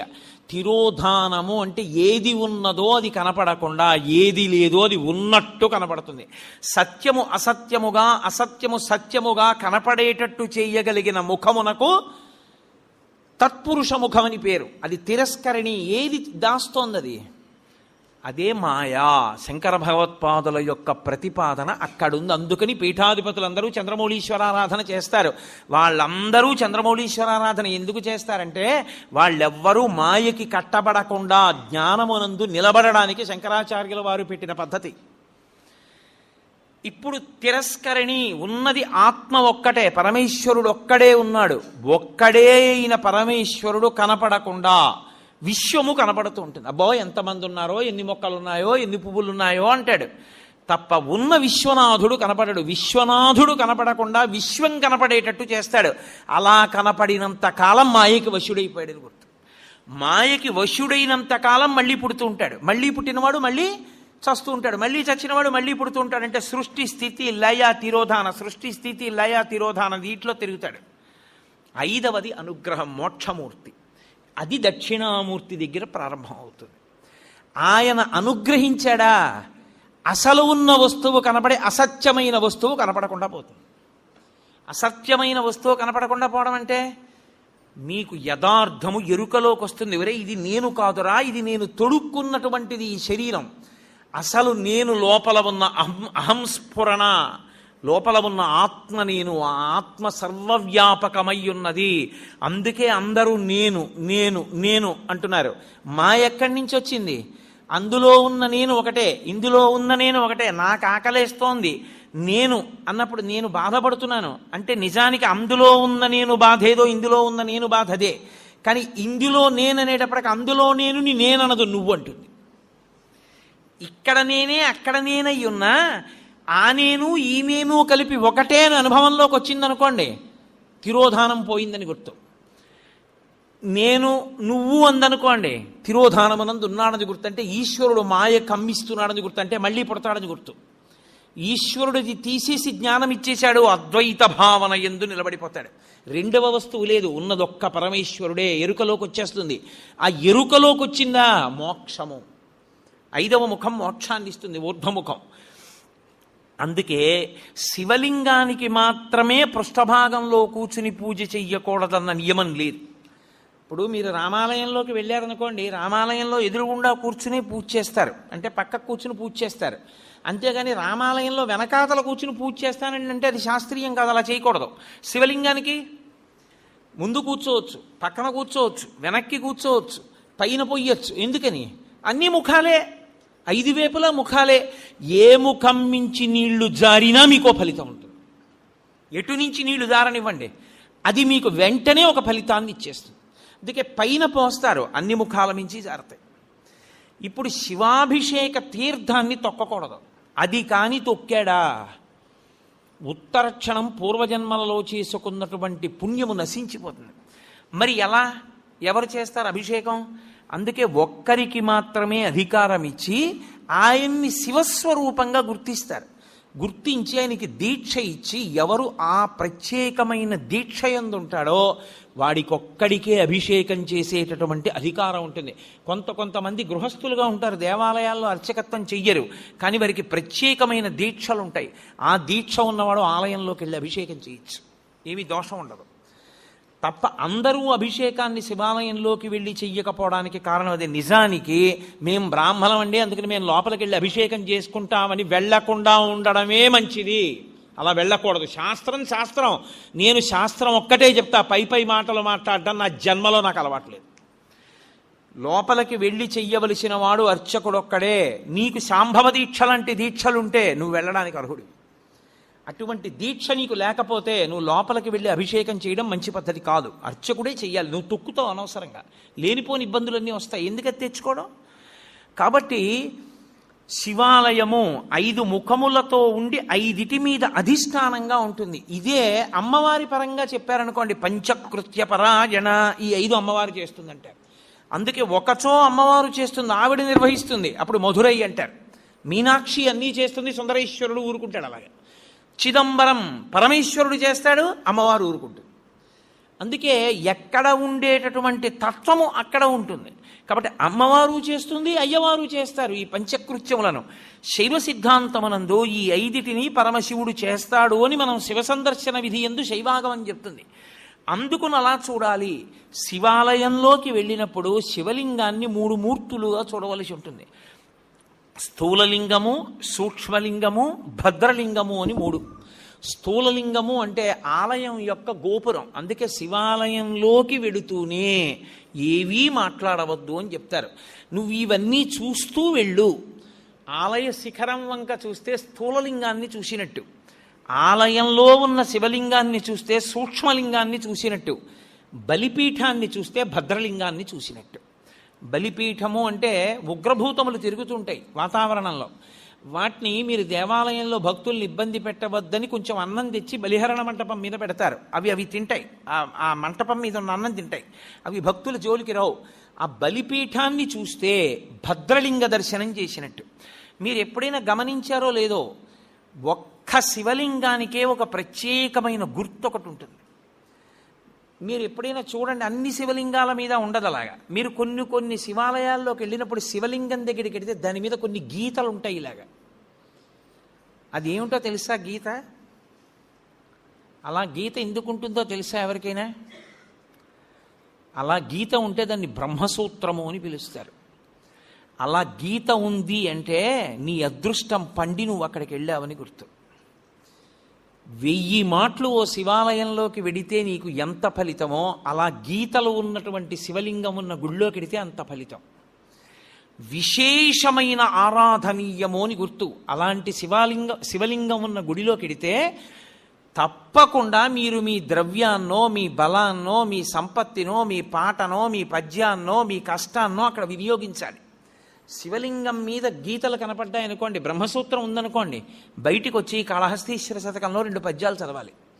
బయటికి వచ్చి మీకు వచ్చిన శ్లోకాలు 2 చెప్పాలి. పాటలు వచ్చిన వాళ్ళైతే 2 పాటలు పాడాలి. బలం ఉన్నవాడివైతే పల్లకీ పట్టుకోవాలి, లేదా గుడి కొంచెం సేపు తుడిచి వెళ్ళిపోవాలి. నీ దగ్గర డబ్బున్నవాడివైతే వెంటనే ఆ శివాలయంలో నువ్వు 100 రూపాయలు ఖర్చు పెట్టేవాడివి, బ్రహ్మసూత్రం ఉన్న శివలింగం ఉంటే 1000 రూపాయలు ఖర్చు పెట్టాలి. ఎందుకంటే నీ జన్మ పడ్డి అక్కడికి వచ్చావని గుర్తు. అది 1,000,000 రెట్ల ఫలితాన్ని ఇచ్చేస్తుంది. ఒక రుద్రాభిషేకం ఒక చోట చేస్తే ఏ ఫలితమో, బ్రహ్మసూత్రం ఉన్న శివలింగానికి చేస్తే 1,000,000 రెట్లు విశేష ఆరాధనా ఫలితముని ఇచ్చేస్తుంది ఆ శివలింగం. అలా ఇవ్వగలిగిన శివలింగం అని గుర్తు చెప్పడానికి వచ్చిన వాళ్ళకి బ్రహ్మసూత్రం ఉంటుంది దాని మీద. అది చెక్కినప్పుడే ఆ బ్రహ్మసూత్రం చెక్కుతారు. బ్రహ్మసూత్రం ఉన్నది మీకు పరాకు చెప్పినట్టు శివలింగం మీద. జాగ్రత్తగా ఉండు సుమా. తేతలి అని ఒక గ్రామం. మహానుభావుడు రాజరాజ నరేంద్రుడు వెళ్ళిపోతుంటే ఒక పాము అడ్డొచ్చింది, వెళ్ళనివ్వాల సైన్యాన్ని. ఏమిటి ఇలా అడ్డొచ్చిందని చెప్పి తెల్లవారుదామున వెళ్ళి చూశాడు. అద్భుతమైనటువంటి శివలింగం, దాని మీద ఉంటుంది బ్రహ్మసూత్రం. నేను ఎన్నో దేవాలయాల్లో చూసా బ్రహ్మసూత్రం ఉన్న శివలింగాల్ని. బ్రహ్మసూత్రం ఉన్నది మీ అదృష్టం పండిపోయిందని గుర్తు. మీరక్కడికి వెళ్ళి అపచారం చేసినా అంతే, 1,000,000 రెట్లే. మీరు అక్కడికి వెళ్ళి ఏమీ చేయలేదు, కూర్చొని శివ శివ శివ శివ అనుకుని వచ్చేశారు. శివ శివ శివ శివ 4 మార్లు మీరంటే 4 కోట్ల మార్లు మీరు శివనామని చెప్పారని వేస్తారు. బ్రహ్మసూత్రం ఉన్న దేవాలయంలో ఏది చేసినా 1,000,000,000 అని గుర్తు. నేను మాటకంటున్నాను, దానికి లెక్క లేదు అసలు. విశేష అని శైవాగమం అంత గొప్పది బ్రహ్మసూత్రం ఉన్నది. అందుకే శివాలయంలోనే 2 సూత్రాలు ఉంటాయి, సోమసూత్రము బ్రహ్మసూత్రము. ఈ 2 ఉంటాయి. శివాలయం ఒక్కదానికే ఒక విశేషం ఉంటుంది. శివాలయంలో పరమేశ్వరుడు చెట్టు రూపంలో ఉంటాడు ఒక్కొక్క చోట. ఇక్కడ మారేడు చెట్టు కాశీ నుంచి తెచ్చి వేశారు అంటారు. అది ఎవరు వేశారండి? అది ఒక్కొక్క చోట పరమశివుడు, దేవాలయంలో ఉన్నటువంటి పరమేశ్వరుడు బయటికి వచ్చి చెట్టు రూపంలో నిలబడతాడు, కదులుతూ ఉంటాడు. మీరు పరమశివుడిని ఇలా ముట్టుకోవడం మీకు సాధ్యం కాదు, సంభవం కాదు, ముట్టుకోలేరు. కానీ ఒక్కొక్క చోట స్థలవృక్షము అన్న పేరుతో ఉంటాడు. అక్కడ లోపల ఉన్న శివుడే బయట చెట్టు రూపంలో ఉంటాడు. నేను మీకు ఉదాహరణ చెప్పాలంటే, కాంచీపురం ఏకాంబరేశ్వర దేవస్థానంలో మామిడి చెట్టు రూపంలో ఉంటాడు. లోపల శివలింగం ఎంత గొప్పదో పృథివీలింగం చెట్టు అంత గొప్పది. అలాగే వైదీశ్వరం వేప చెట్టు రూపంలో ఉంటాడు. ఎందుకంటే అక్కడ పేరే వైదీశ్వరం. ఆయన రోగ నివారణ చేస్తూ ఉంటాడు. రోగ నివారణ చెయ్యడానికి యోగ్యం వేప చెట్టు. అమ్మవారు అనుగ్రహించింది. 365 రోజులలోనూ అన్నిటిలోకి భయంకరమైనటువంటిది, అత్యంత ప్రమాదకరమైనటువంటి యమదంస్ట్రలు అంటారు. యముని యొక్క 2 కోరలుగా వర్ణింపబడినవి 2 ఋతువులు. ఒకటి శరదృతువు, 2 వసంత ఋతువు. ఈ 2 ఋతువులు అత్యంత ప్రమాదకారులు. చాలామంది ఈ ఋతువుల్లోనే పడిపోతారు కనుక అమ్మవారు ఏం చేసిందంటే, కొత్త సంవత్సరం చైత్రం ప్రారంభమై వసంత ఋతువు రాగానే పసిబిడ్డల దగ్గర నుంచి వృద్ధుల వరకు కాపాడడానికి అమ్మవారే అనుగ్రహ రూపంలో వేప చెట్టుకి పువ్వుగా వస్తుంది. అందుకే వేప పువ్వుని తెచ్చి ప్రసాదంలో వేసుకు తింటారు కొత్త సంవత్సరం రాగానే. కారణం అది. ఆవిడ రోగనిరోధక శక్తినిచ్చి మృత్యుదంష్ట నుండి పైకెత్తుతుంది. శారదా నవరాత్రులు చేసిన వసంత నవరాత్రులకి ముందు చైత్ర శుక్ల పాడ్యమి నాడు ఈ ప్రసాదం తీసుకున్న పరదేవతానుగ్రహం కలగడానికి కారణం ఏదో ఛాందసత్వంతో ఉతినే వేప వచ్చిందని పెట్టడం కాదు. అమ్మవారు ప్రతిజ్ఞ చేసింది, నేను అలా వస్తాను, నన్ను మీరు ప్రసాదంగా స్వీకరించండి అని చెప్పింది. కాబట్టి ఒక్క శివాలయానికే బ్రహ్మసూత్రము, సోమసూత్రము, స్థలవృక్షము. మీకు కంచిలో లోపల ఉన్న పృథివీలింగం ఎటువంటిదో బయట ఉన్న మామిడి చెట్టు అంత గొప్పది. మీకు అలాగే వైదీశ్వరంలో ఆయన రోగ నివారక స్వరూపంతో ఉంటాడు. అది అంగారక క్షేత్రం. అక్కడ విశేషమైన శక్తి కుజుడికి. అక్కడికి వెళ్ళి పూజ చేస్తే కుజగ్రహం అనుగ్రహిస్తుంది. జాతకంలో ఉండకూడని చోట కానీ కుజగ్రహం ఉన్నదా చాలా ఇబ్బంది పెట్టేస్తుంది. దాని దోషాన్ని నివారించేది ఏది అంటే ఒక్క వైదీశ్వరం.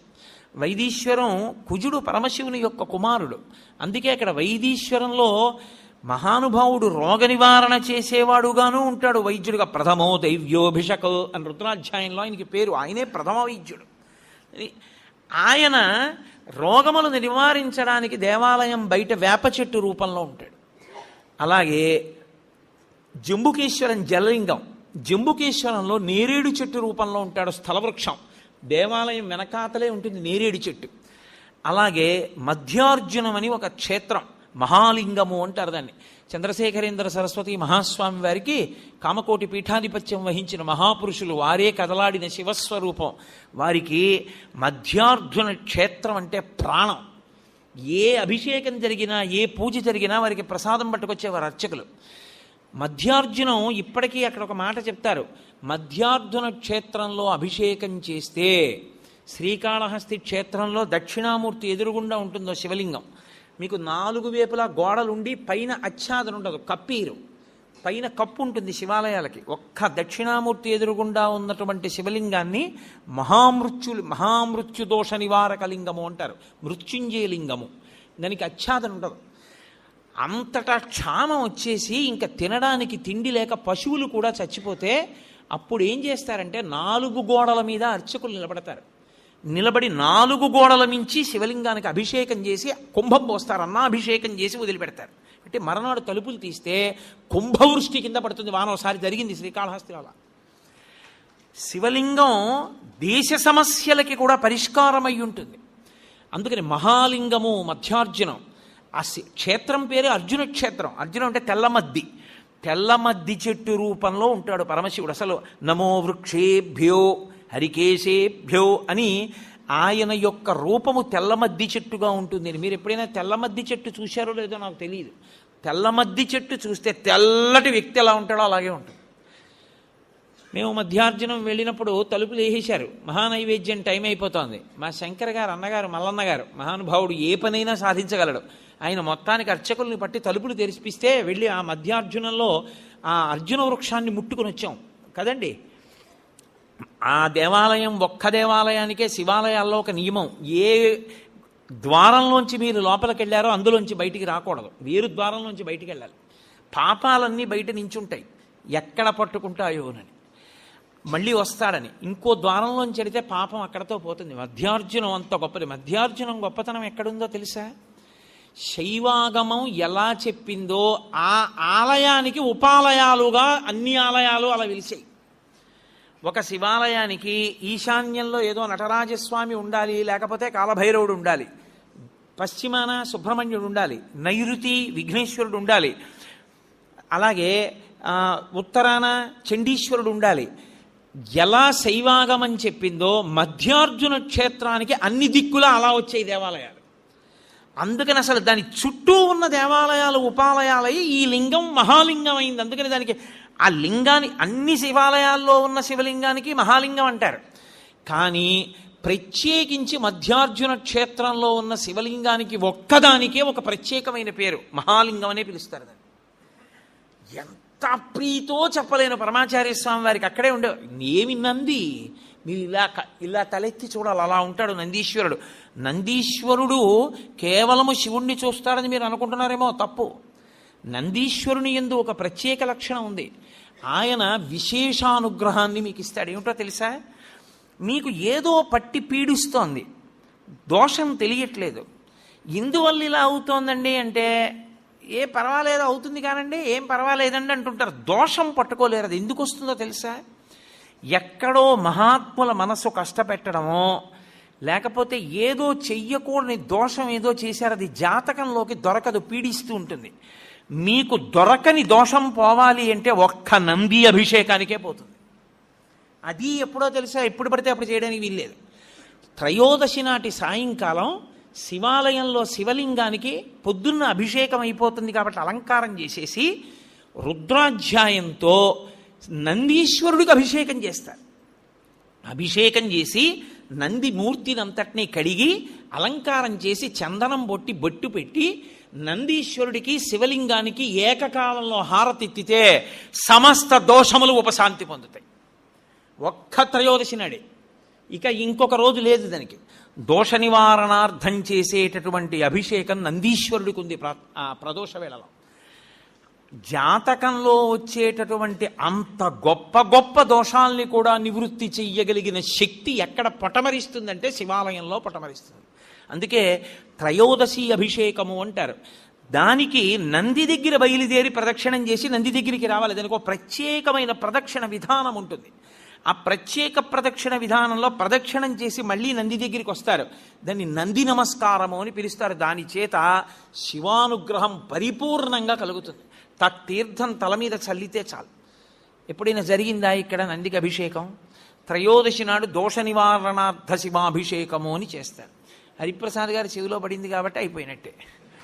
అలాగే శివాలయంలో ప్రతిరోజు అభిషేకం చేస్తారు. కానీ అసలు యథార్థమునకు పరమేశ్వరుడికి అత్యంత శక్తివంతమైన అభిషేకం జరిగేది ఎప్పుడో తెలుసా? మనం మహాశివరాత్రి మాసశివరాత్రి చేస్తాం, మంచిదే. కానీ అసలు నిజానికి పరమేశ్వరాభిషేకమునకు ఒక భక్తుడు వచ్చి సంవత్సరంలో తరించిపోయే అభిషేకం ఎప్పుడు అంటే మార్గశీర్ష మాసంలో వచ్చే ఆర్ద్ర నక్షత్రంలో తెల్లవారుజామున చెయ్యాలి. చిదంబరంలో నటరాజస్వామికి చిదంబరంలో మోక్షలింగము అని శంకరాచార్యులు వారు పరమశివుడి దగ్గర నుంచి 5 లింగాలు తీసుకొచ్చారు. ఆ 5 లింగాల్లో ఒక లింగమే ఇప్పటికీ శృంగేరిలో ఉంది. శృంగేరిలో ఉండి భోగలింగం అన్న పేరుతో అభిషేకం చేయబడుతోంది. కంచిలో ఉన్నది యోగలింగం, చిదంబరంలో ఉన్నది మోక్షలింగం. చిదంబరంలో ఉన్న మోక్షలింగానికి ఆర్ద్రాభిషేకము అని ప్రత్యేకం చేస్తారు. అసలు నిజానికి దానితో కలుపుకుంటూ ప్రతి శివాలయంలో మార్గశీర్ష మాస ఆర్ద్ర నక్షత్రం నాడు తెల్లవారుజామున 3-4 మధ్యలో చెయ్యాలి అభిషేకం. దేవాలయాన్ని మంగళవాయిద్యాలతో పరమేశ్వరుణ్ణి మేల్కొల్పి ఉత్సవమూర్తుల్ని తీసుకొచ్చేసి గబగబా ఆలయాన్నంతటినీ శుద్ధి చేసుకోవాలంటే సిద్ధం చేసుకుని పరమేశ్వరుడికి అభిషేకం చేస్తారు. గడ గడ గడ గడ గడ గడ వణికిపోతుంటారు. అందులో ఆర్ద్ర నక్షత్రం ఉంటుంది ఆ రోజున. ఆర్ద్ర అంటేనే తడి. దీని మీద ఒక విషయం చెప్తుంటారు. శివ, నీకు ఇదేం పిచ్చయ్యా, మార్గశీర్ష మాసం అంటేనే ఊహూయ నివడక లోకముర్వీనాథ అని లోకం అంతా వణికిపోతుంటుంది. అంత వణికిపోయే సమయంలో తెల్లవారుజామున 3:30-4 మధ్యలో ఎవడైనా నెత్తి మీద అన్ని కడవల నీళ్లు పోసుకుంటాడా? ఎందుకన్ని చన్నీళ్లు పోసుకుంటావు అంటే ఒక చమత్కారంగా ఒక గడుసు కవి దానికి ఒక పెద్ద అర్థం చెప్పాడు. ఎందుకలా ఆయన ఆర్ద్రాభిషేకం చేసుకుంటాడు అన్నదానికి. ఆయన మౌళే గంగా శశాంకౌ, ఈశ్వర మీకు తల మీద గంగ ఉంది, ఒక పక్క చంద్రుడు ఉన్నాడు, ఇద్దరూ చల్లటి వాళ్లే, చల్లగా ఉంటారు ఇద్దరు తలమించి జారుతూ. పోన్లే తలమించి జారుతూ చల్లగా ఉన్నా ఏదో కింద వెచ్చగా ఉంటుంది ఒళ్ళు అనుకుందామా. పార్శ్వే వామే దయార్ద్ర హిమగిరి దుహిత, ఎడం చేతి పక్కన ఎప్పుడు లోకాల పట్ల దయ చూపించడంలో చల్లని తల్లి, పైగా హిమగిరి దుహిత మంచుకొండ కూతురు. ఆవిడ అసలే మంచుకొండ కూతురు, పైగా దయ కలిగిన తల్లి. ఎంత చల్లగా ఉంటుంది. ఆవిడేమో ఎడం భాగంలో ఉంటుంది. ఇది చాలదన్నట్టు కరచరణ తలే శీతలాంగా భుజంగా, కాళ్ళకి చేతులకి జివ్వుమనేటంత చల్లగా ఉండే పావులు చుట్టుకొని ఉంటాయి. ఇంకా ఈశ్వర ఇది చాలదు మీకు, చందనం సర్వగాత్రే, ఒళ్ళంతా చల్లటి చందనం పూసుకుంటావు. ఎంత చలి. ఇది చాలలేదు నీకు. ఇది చాలలేదని మళ్ళీ మార్గశీర్ష మాసం ఆర్ద్ర నక్షత్రంలో నీకు ఇన్ని కడవలతో తెల్లవారుజామున అభిషేకమా? ఎందుకే మహానుభావ, నీకు చలి ఇట్లా. శీతం ప్రభూతం అంటే చాలా ఎక్కువ అని, విపరీతమైన చలి కదూ. మరి కనక సభానాథ, ఓ చిదంబరేశ్వరుడా, ఓ శివ, సోఢుంక శక్తి ఎలా భరిస్తావు అంటే చిత్తే నిర్వేదతత్వే. అర్థమైందయా? ఎప్పుడు కోరికలతో ఏడుస్తూ అలమటించిపోతూ ఎప్పుడు దుఃఖంతో ఉండి వేడిగా ఉండే నా హృదయంలో ఉన్న నీకు ఇంత చల్లటివన్నీ పెట్టినా తాపం పోవట్లేదన్నాడు. అందుకని శివా నీకు ఆర్ద్రాభిషేకం అన్నారు. సమస్త తాపోపశాంతి దేని వలన కలుగుతుందంటే ఆర్ద్రాభిషేకము చేత కలుగుతుంది. శివాలయం ఉండడం ఒకెత్తు, శివాలయాన్ని వాడుకోవడం ఒకెత్తు. శివాలయం ఉండడంతో సరిపోదు, మీకు శివాలయాన్ని వాడుకోవడం రావాలి. అలా వాడుకోవడం వస్తే అదృష్టవంతులు. శివాలయంలోకి వెడుతున్నప్పుడు చెప్పులతో దాటి లోపలికి కానీ వెళ్ళాడా? అలా వెళ్ళినటువంటి ఎన్ని మార్లు శివాలయంలోకి చెప్పులతో వెళ్ళాడో లెక్క పెట్టి అన్ని మాటలు వచ్చే జన్మలలో అన్ని జన్మలు 2 కాళ్ళు చచ్చుపడిపోయిన వాడిగా పుట్టేటట్టుగా చేస్తారు. చింద్యం పాపం భవిష్యంతి అంటుంది శివాగమం. శివాలయం లోపలికి ఎట్టి పరిస్థితులలోనూ వెళ్ళకూడదు. శివాలయంలో యథార్థంగా చెప్పాలంటే పైన అంగి, లాల్చీలు, చొక్కాలు ఇవి పనికిరావు. ఉత్తరీయం తీసి నడుము కట్టుకుని వెళ్ళి ప్రదక్షిణం చేసి నమస్కరించారా మహానుభావుడి యొక్క విశేషానుగ్రహం కలుగుతుంది. అందుకే శివలింగములు అంటే ధ్రువలింగములు, చరలింగములు అని రెండు రకాలుగా ఉంటాయి. ధ్రువలింగము అంటే శివాలయంలో ఉండేటటువంటి శివలింగం. చరలింగము అంటే ఓ చోటు నుంచి ఓ చోటుకి తీసుకెడతారు. ఇప్పుడు శృంగేరి పీఠాధిపతులు అభిషేకం చేసే లింగాన్ని చరలింగం అంటారు. ఓ చోటు నుంచి ఓ చోటుకి పట్టుకెడుతూ ఉంటారు, చరలింగం. ఇందులో క్షణలింగములు అని కొన్ని ఉంటాయి. క్షణలింగము అంటే చందనం అటువంటి వాటితో తయారు చేస్తారు. కొద్దిసేపే ఉంచి అభిషేకం చేసి తీసేస్తారు. అన్నంతో లింగం చేస్తారు. అన్నంతో శివలింగం చేసి ఉంచే శివలింగం క్షణలింగం, కొద్దిసేపే ఉంటుంది, తర్వాత తీసేస్తారు. అసలు అన్నం దొరకడం అనేటటువంటి దానికి ఇబ్బంది కలిగితే ఉత్తర క్షణంలో దానికి ఉపశాంతి ఎక్కడా అంటే అన్నాభిషేకము చేతనే. మేము గత శారదా నవరాత్రుల్లో మా అయ్యప్ప స్వామి గుళ్ళో చేశాం. శివలింగాన్ని పెట్టి శివలింగం నిండా అన్నం ఉండి అన్నంతో అభిషేకం చేసేస్తారు. చేసేసి ఆ అన్నంతోటే శివలింగాన్ని తయారు చేస్తారు. తయారు చేసి కాయగూరలు ఉప్పు వేయకుండా ఉడికించేస్తారు. పొట్లకాయలు, గుమ్మడికాయలు, బీరకాయలు, వంకాయలు అన్నీ ఉడికిస్తారు. ఉడికించి తీసేసిన కూరగాయల్ని పరమశివుడికి అలంకారాలుగా పెట్టేస్తారు. పెట్టేసి ఆ శివలింగానికి పూజ చేసి శివలింగం మీద ఉన్నటువంటిది తీసి ఓ పళ్ళెంలో పెట్టుకుని మేళతాళాలతో వెళ్ళి నీళ్లలో కలిపేస్తారు. సమస్త జలచరములు తింటాయి, సమస్త భూతములు బాగుండాలి. తర్వాత ఆ మిగిలిపోయినటువంటి శివలింగం, ఆ అన్నం, ఆ కూరలు తీసుకెళ్ళి ఏ పులుసు అన్నం కిందో వండేస్తారు. వండేసి అందరికీ ప్రసాదంగా ఇస్తారు. అన్నాభిషేకం చేసినటువంటి శివలింగ ప్రసాదం తింటే అన్నదోష నివృత్తి జరుగుతుంది. జరిగి ఆ అన్నం అంతా బాగుంటుంది. రెండు, అన్నమునకు దోషం ఉంటుంది. ఎప్పుడైనా సరే అన్నం తింటున్నప్పుడు వేరొకరు చూశారనుకోండి దోషం వస్తుంది అన్నానికి. అందుకు గోప్యంగా అన్నం తినడానికి కారణం అది. అన్నం చూస్తే చాలు దోషం వస్తుంది. అన్నం దోషం వచ్చిందనుకోండి మీకు దేవతారాధన యందు ఉపయోగించకూడదు. అన్నదోష నివృత్తి దేని వలన జరుగుతుందో తెలుసా? పంచబ్రహ్మ మంత్ర పఠనం చేత పోతుంది. పంచబ్రహ్మ మంత్ర పఠనం అంటే ఏంటో తెలుసా? పరమశివుణ్ణి 5 మంత్రాలతో పిలుస్తారు. సద్యోజాతం ప్రపద్యామి సద్యోజాతాయ వై నమో నమః, భవే భవే నాతి భవే భవస్వమాన్ భవోద్భవాయ నమః, ఓం వామదేవాయ నమో జ్యేష్ఠాయ నమః అని 5 మంత్రాలు ఉంటాయి. ఈ 5 మంత్రములతోటి నెయ్యిని అభికరిస్తే దేవాలయంలోకి తీసుకెళ్లిన అన్నం మీద పంచబ్రహ్మమంత్ర పఠనం చేసి చెయ్యి వేసి తీస్తే అర్చకులు, అది ఉత్తర క్షణం కేవలం ఈశ్వరుడు తప్ప వేరొకరు చూడని అన్నం. అది దేవతలకి, పితృదేవతలకి, ఈశ్వరుడికి నివేదన చేసేటప్పుడు పంచబ్రహ్మమంత్ర పఠనం చేతనే శుద్ధి చేస్తారు. శివమంత్రముల చేతనే అన్నశుద్ధి జరుగుతుంది. అంత శక్తివంతమైనటువంటి స్వరూపము శివస్వరూపము. అటువంటి మహానుభావుడు ఆ శివలింగము లోకంలో 6 రకములుగా ఉంటాయి అని. శివలింగాలు కొన్ని రత్నజములు అంటారు. అంటే రత్నాలు, వజ్రాలు, వైఢూర్యాలు వీటిలోంచి శివలింగాన్ని చెక్కుతారు. అలా చెక్కితే వచ్చినటువంటి శివలింగాన్ని రత్నజము అని పిలుస్తారు. రెండవ శివలింగం లోహజము అంటారు. బంగారంతో చేయబడిన శివలింగం, వెండితో చేయబడింది, రాగితో చేయబడింది, పాదరసంతో చేయబడింది. పాదరసంతో తయారైనటువంటి శివలింగాన్ని చూస్తే చాలు సమస్త దోషములు పోతాయి. అసలు పాదరసంతో చేయబడిన శివలింగాన్ని అందరూ పట్టుకోలేరు కూడా, కనీసం పూజ కూడా చేయలేరు, అంత శక్తివంతం. మీకు ఒక్క అలహాబాద్ త్రివేణి సంగమంలో ఉంది దేవాలయంలో, లలితాపరా భట్టారికా దేవాలయంలో పాదరసలింగం ఉంది. ఇంత పెద్ద పాదరసంతో ఉంటుంది. మీరు ఎవరైనా చూశారో లేదో నాకు తెలియదు.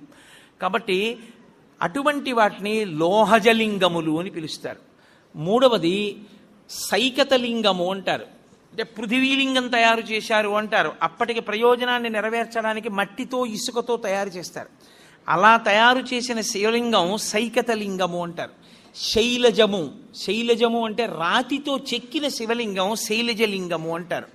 5వది మృణ్మయలింగము. మృణ్మయము అంటే మట్టితో తయారు చేసుకున్నటువంటి శివలింగాలు. 6వది బాణలింగము అంటారు.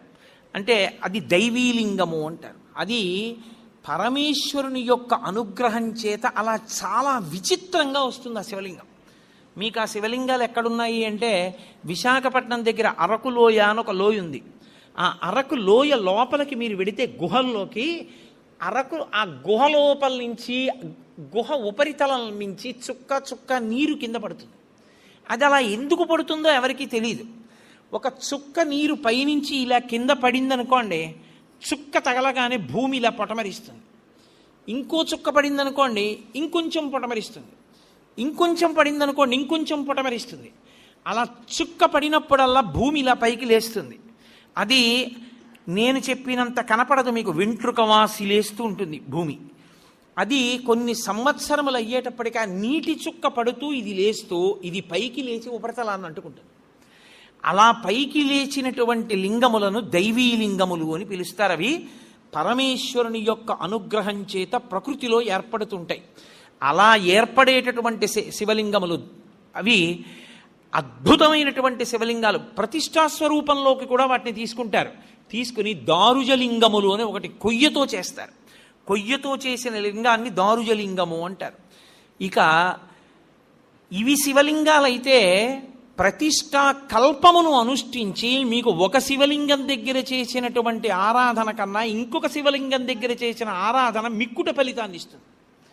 ఇందులో ఒక్కొక్క దానికన్నా ఒక్కొక్క దాని శక్తి దేనివల్ల మారుతుంది అంటే మొట్టమొదటిది స్వయంభూలింగము అంటారు. స్వయంభూ అంటే తనంత తాను వచ్చినటువంటి శివలింగం. కంచిలో ఏకాంబరేశ్వరుడు, లేదా అరుణాచలంలో అగ్నిలింగం, కాశీలో విశ్వనాథలింగం, ఇలాంటి శివాలయాల్లో శ్రీశైలంలో మల్లికార్జునలింగం, ఇవన్నీ స్వయంభూ శివలింగాలు. తమంత తాముగా ఏర్పడ్డాయి, ఎవరు ప్రతిష్ఠ చేయలేదు. స్వయంభూ శివలింగం దగ్గరికి వెళ్ళి మీరు ఒక్కసారి అభిషేకం చేశారనుకోండి, కొన్ని కోట్ల పర్యాయములు మీరు అభిషేకం చేశారు అని వేస్తారు. మీరు స్వయంభూ శివలింగం దగ్గరికి వెళ్ళి శివ శివ అన్నారనుకోండి, లెక్కలేదు అంత శివనామం చెప్పాడు అని వేస్తారు. స్వయంభూలింగం దగ్గర మీరు ఏది చేసినా దానికి వచ్చేటటువంటి ఫలితమును చెప్పుట సాధ్యము కాదు. అది స్వయంభూలింగం. ఇక రెండవది దైవీలింగములు అంటారంటే దేవతలే వచ్చి ప్రతిష్ఠ చేస్తారు. మీకు ఈ పక్కనే ఉందిగా అమరేశ్వరం, అది సాక్షాత్తుగా ఇంద్రుడు ప్రతిష్ఠ చేశాడు. అలా దేవతలు ప్రతిష్ఠ చేసినటువంటి శివాలయం అయితే అది దివ్యలింగములు అని పిలుస్తారు. ఇక మూడవది ఆర్షలింగములు అంటారు. ఆర్షలింగములు అంటే ఋషులు ప్రతిష్ఠ చేసినవి.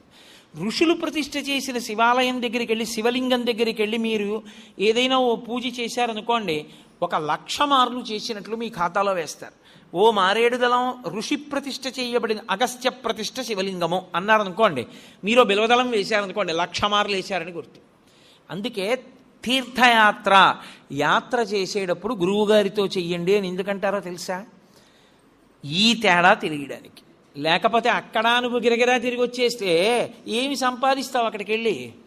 ఒరే దానికి బ్రహ్మసూత్రం ఉందిరా, కాస్త తేనె పోయి హుండీలో 10 రూపాయలు వేయిరా, ఇంకొక మాట సాష్టాంగం చేయరా అని గురువుగారు చెప్తే కదా నువ్వు ఫలితం పొందేది. నీకు బ్రహ్మసూత్రం అంటే తెలియదు, శివలింగం మీద గీత ఎందుకుందో నీకు తెలియకపోతే నువ్వు వెళ్ళి కూడా ఏం చేసుకుంటావు ఆ క్షేత్రానికి? అందుకని గురువుతో వెళ్ళండి తీర్థయాత్రకి అనడానికి కారణం అక్కడ వచ్చింది. కాబట్టి ఆర్షలింగము ఋషి ప్రతిష్ఠ. రాక్షసలింగములను ఉంటాయి, వాటికి పూజ చెయ్యకూడదని నియమం ఉందని మీరు అనుకునేరు, తప్పు. రాక్షసులు ప్రతిష్ఠ చేస్తారు. రాక్షసుల చేత ప్రతిష్ఠింపబడినటువంటి లింగం దగ్గరికి వెళ్ళి పూజ చేస్తే 10,000 రెట్ల ఫలితాన్ని ఇస్తారు. మానుషలింగములు అంటారు. మనుష్యులు ప్రతిష్ఠ చేసినటువంటి శివలింగాలు. ఇదిగో ఇప్పుడు ఇక్కడ ఉన్నటువంటి దేవాలయంలో ఉన్నటువంటి శివలింగం. అటువంటి శివలింగాలు మీరు దర్శనం చేసుకుని అభిషేకం చేసుకుని పూజ చేసుకుని మీ భక్తి చేత ఇతోధికంగా దాన్ని పెంచుకోవాలి. బాణలింగము అని ఒక లింగం. బాణలింగము నర్మదా నది ప్రవాహమునందు నీటి ఉరిపిడికి రాళ్ళు శివలింగాలుగా మారుతాయి. వాటిని బాణం అంటారు. అసలు నిజంగా పంచాయతనంలో బాణమే ఉండాలి కాబట్టి బాణలింగము అంటారు. ఆ బాణలింగం సృష్టిలో తనంత తానుగా నీటి ఉరిపిడికి వస్తుంది. అలాగే చిట్ట చివర వచ్చేటటువంటిది దైవీలింగము. ఇందాక నేను మీతో మనవి చేశానే, అరకు లోయలో పడితే వస్తుంటుంది శివలింగం అని. అలా వచ్చినటువంటి శివలింగాలు ఇన్ని రకాలుగా వస్తాయి. కారణం ఏంటంటే కేవలము మనుష్యుల్ని ఉద్ధరించుట కొరకు. మీరు ఒక శివలింగం దగ్గరికి వెళ్ళి చేసినటువంటి ఉపాసన మీకు అంత శక్తినిస్తుంది. అందుకే ప్రత్యేకంగా కోరి కోరి కోరి కోరి వెడతారు తీర్థయాత్ర. వెళ్ళి అక్కడక్కడ ఉండేటటువంటి శివలింగాల్ని దర్శనం చేసుకుని తిరిగి వస్తుంటారు. కారణమేమి అంటే ఇదే ప్రధానమైనటువంటి కారణం. ఒక చోటుకి వెళ్ళి మీరు చేసినటువంటి ఫలితానికి వేరొక చోటుకి వెళ్ళి మీరు చేసిన ఫలితానికి చాలా తేడా వచ్చేస్తుంది. దేవాలయమునందు ప్రవేశమునకు అందుకే మీకు ఇంత అనుగ్రహాన్ని కట్టపెట్టేస్తుంది. కాబట్టే దర్శన విధి అని ఒక పాఠం. ఇలాగే వెళ్ళాలి సుమా అని తప్ప ఇంకొకలా వెళ్ళవద్దు. శివాలయంలో మీకు వెంటనే అనుగ్రహం కలగాలి అని అనుకుంటే మీరు వెళ్ళిన దాంట్లో ఒక్క నిమిషం వృధా కాకుండా పరిపూర్ణంగా శివానుగ్రహం పొందాలి అనుకుంటే ఎలా బయలుదేరాలో చెప్పింది శాస్త్రం. త్రిపుండ్రములను ధరించి బొట్టు పెట్టుకుని పంచ కట్టుకుని ఉత్తరీయాన్ని తీసి నడుముకి బిగించుకుని మీద ఉత్తరీయం వేసుకోకుండా శివాలయం బయటే చెప్పులు విడిచిపెట్టి కాళ్ళు కడుక్కుని కుడికాలు ముందు పెట్టి లోపలికి వెళ్ళి మొట్టమొదట రాజగోపురాన్ని చూసి తర్వాత శివాలయ గోపురాన్ని చూసి అప్పుడు మీరు శివాలయం దగ్గరికి వెళ్ళి నంది దగ్గర మాత్రమే మీరు ప్రదక్షిణాన్ని ప్రారంభం చేయవలసి ఉంటుంది. కాబట్టి నందీశ్వరుడి దగ్గర ప్రదక్షిణాన్ని ప్రారంభం చేసి వెళ్ళేటప్పుడు దేవాలయంలో మహామంటపము, అర్ధమంటపము, ముఖమంటపము అని 3 మంటపాలు ఉంటాయి. ఈ 3 మంటపాలు దేనికి గుర్తు అంటే స్థూల సూక్ష్మ కారణ శరీరములకు గుర్తు. ఈ 3 శరీరములను నేను అధిగమించేటటువంటి అదృష్టం నాకు కలగాలని కోరుకోవడం ముఖమంటపాన్ని మహామంటపాన్ని, అర్ధమంటపాన్ని, ముఖమంటపాన్ని దాటాలి. దాటేటప్పుడు శివాలయానికి ప్రదక్షిణం చేస్తే ఒక్క మారు చేస్తే చాలు, 3 మార్లు చేస్తే విశేషం. ఎందుకని 3 మాటలు? భగవాన్ రమణ మహర్షి ఎందుకు గిరి ప్రదక్షిణం చెయ్యాలి అన్నదానికి చెప్తుండేవారు. అంటే మీరు ప్రదక్షిణం చెయ్యడానికి కాళ్ళు కదుపుతుంటే మీ పాపములు కాలిపోతాయి. మీరు ఏ కోరికతో అలమటిస్తున్నారో ఆ కోరికలు ఇవ్వబడతాయి. మీరు ఏ కోరిక లేకుండా ప్రదక్షిణం చేస్తుంటే అంటే జన్మాంతరములందు చేసిన పాపములు కూడా కాలిపోతాయి. ఆఖరి ఊపిరి దగ్గర పాపపుణ్యములు లేని స్థితి కల్పించి మోక్షం ఇవ్వబడుతుంది. ప్రదక్షిణం, అందుకు శివాలయ ప్రదక్షిణం వచ్చింది. నేను కాదు, స్కాందంలోంచి సాక్షాత్ భగవాన్ రమణులు చెప్తుండేవారు కూర్చోబెట్టి ఎందుకు గిరి ప్రదక్షిణం చెయ్యాలో. కాబట్టి ప్రదక్షిణం 3 మార్లు చేస్తారు. ఎందుకు 3 మార్లు చేయడం అంటే నేను ఈషణత్రయాన్ని విడిచిపెట్టగలిగిన శక్తిని నాకు ఈషణత్రయము అంటే ప్రధానమైనటువంటివి ధనేష, దారేష, పుత్రేష. ధనేష డబ్బు మీద వ్యామోహం వదలదు, దారేష భార్య మీద వ్యామోహం వదలదు, పుత్రేష కొడుకు మీద వ్యామోహం వదలదు. ఈశ్వర, ఈ వ్యామోహాలన్నీ వెంట పెట్టుకుని ఏం పొందుతాను? పెద్దవాణ్ణి అయిపోయాను, నాకు ఇంకా ఈ వ్యామోహాలు తగ్గించి నువ్వు వాణ్ణి భద్రంగా నువ్వు చూడు అని కోరుకుని తిరిగితే 3 మార్లు దాని చేత వాసనాత్రయాన్ని ఈశ్వరుడు తీసేస్తాడు, ఈషణత్రయాన్ని తీసేస్తాడు. తీసేసిన తర్వాత బలిమంటపం దగ్గరికి రావాలి. వచ్చి బలిమంటపం దగ్గర నమస్కారం చెయ్యాలి. ఎందుకు అంటే మనలో ఉండేటటువంటి కామక్రోధ లోభమద మోహమాత్సర్యములనేటటువంటి అరిషడ్వర్గములను బలివ్వాలి అక్కడ. అంటే విడిచిపెట్టేసేటటువంటి శక్తి నాకు ఈశ్వరా కల్పించు. అవి మిమ్మల్ని విడిచిపెట్టవు, అవి విడిచిపెట్టేలా ప్రవర్తించగలిగిన శక్తి మీకు కలగాలి. వాటికి అసహ్యం వెయ్యాలి. అబ్బా వీడిని పట్టుకుంటే ఏమొచ్చిందిరా, వీడేమి మనం కోరుకునేటట్టుగా ప్రవర్తించడని వెళ్ళిపోవాలి. కోపం రాదు ఆయనకి, ఓర్పు, కోపము స్థానమునందు ఓర్పుతో గెలుస్తాడు. కామము ఈశ్వర కామంగా మారుస్తాడు. ఇలా మార్చగలిగిన శక్తి దేని వలన వస్తుంది అంటే బలిమంటపం దగ్గరికి వెళ్ళి నమస్కారం చెయ్యాలి. అంతేగాని బలిమంటపం దగ్గర ఏ నమస్కారం చేయకుండా దాటకూడదు. అరిషడ్వర్గములను విడిచిపెట్టడానికి బలిమంటపానికి నమస్కారం చెయ్యాలి. అమ్మ ఎందుకమ్మా పిల్లాడితో ఎంతమంది మీ చుట్టూ ఉన్న వాళ్ళు ఇబ్బంది పడుతున్నారు, నేను చెప్పే వరకు మీరు గమనించలేరా? ఎంతమంది దృష్టి కేంద్రీకరణ పాడైపోతుంది. కాసేపు ఎందుకు పిల్లాన్ని తీసుకుని బయటికి వెళ్ళరు? బయటికి వెళ్ళండి పిల్లాన్ని తీసుకుని. కాబట్టి బలిహరణ మంటపము, దాని దగ్గర మీలో ఉండేటటువంటి అరిషడ్వర్గములను మీరు బలివ్వాలి. బలివ్వడము అంటే ఏదో జంతువుల్ని తీసుకొచ్చి చంపేయమని కాదు నా ఉద్దేశ్యం. వాటిని అధిగమించగలిగినటువంటి శక్తి ఈశ్వర కృపాకటాక్ష వీక్షణముల చేత మీకు అబ్బాలని కోరుకోవడం, అది బలిమంటపం దగ్గర నమస్కారం. తర్వాత ఈశ్వరుడి యొక్క వాహనానికి నమస్కారం చేస్తారు. నందీశ్వరుడు, గరుత్మంతుడు వీళ్ళు వహిస్తారు పరమేశ్వరుణ్ణి. వహించడం అంటే వీపు మీద కూర్చోబెట్టడం కాదు, ఎప్పుడు గుండెల్లో పెట్టుకుంటారు. అందుకే నంది చూపు శివుడి మీద ఉంటుంది, పృష్ఠభాగం ప్రపంచానికి ఇస్తాడు. ఆయనకి ప్రపంచంతో సంబంధం లేదు, పరమేశ్వరుడితో సంబంధం. ఎప్పుడు నిరంతరం నిన్ను గుండెలో పెట్టుకుని ఆరాధన చేసేటటువంటి ఈ వాహనం ఎటువంటిదో, పరమేశ్వర నేను కూడా నిన్ను గుండెల్లో పెట్టుకుని ఎప్పుడూ నీ గురించి స్మరణ చెయ్యగలిగినటువంటి భక్తి నాకు కల్పించు. కాబట్టి వాహనానికి నమస్కారం చెయ్యాలి. ఒక్క శివాలయం దగ్గర మాత్రం వాహనానికి నమస్కారం చేస్తే కుదరదు. ప్రదోషం దాటిపోతే, ప్రదోషము అంటే సాయంకాలం అసుర సంధ్య వేళ, అసుర సంధ్య వేళ ప్రత్యేకంగా పరమేశ్వరుడు ఈ భూమండలం మీద కదులుతాడు. 2 ప్రదోష వేళలో తాండవం చేస్తాడు. దేవతలందరూ శివాలయం దగ్గరికి ఎడతారు. అందుకే ప్రదోష వేళలో ఒక్క శివాలయానికే దర్శనం. 2 నరసింహస్వామి దర్శనం చెయ్యవచ్చు, దోషం లేదు. కాబట్టి మహానుభావుడైనటువంటి పరమేశ్వరుడి యొక్క దర్శనానికి వెళ్ళేటప్పుడు మీరు ఆ వాహనం దగ్గరికి వెళ్ళి నువ్వు ఎలా భగవంతుణ్ణి గుండెల్లో పెట్టుకుని మోస్తున్నావో అలా నేను కూడా మోయగలిగిన శక్తినియ్యి అని అడగాలి. విష్ణు ఆలయంలో గరుత్మంతుడికి నమస్కారం చేసి వెళ్ళిపోతాం. ఒక్క శివాలయంలో మాత్రం ఒక నియమం ఉంటుంది.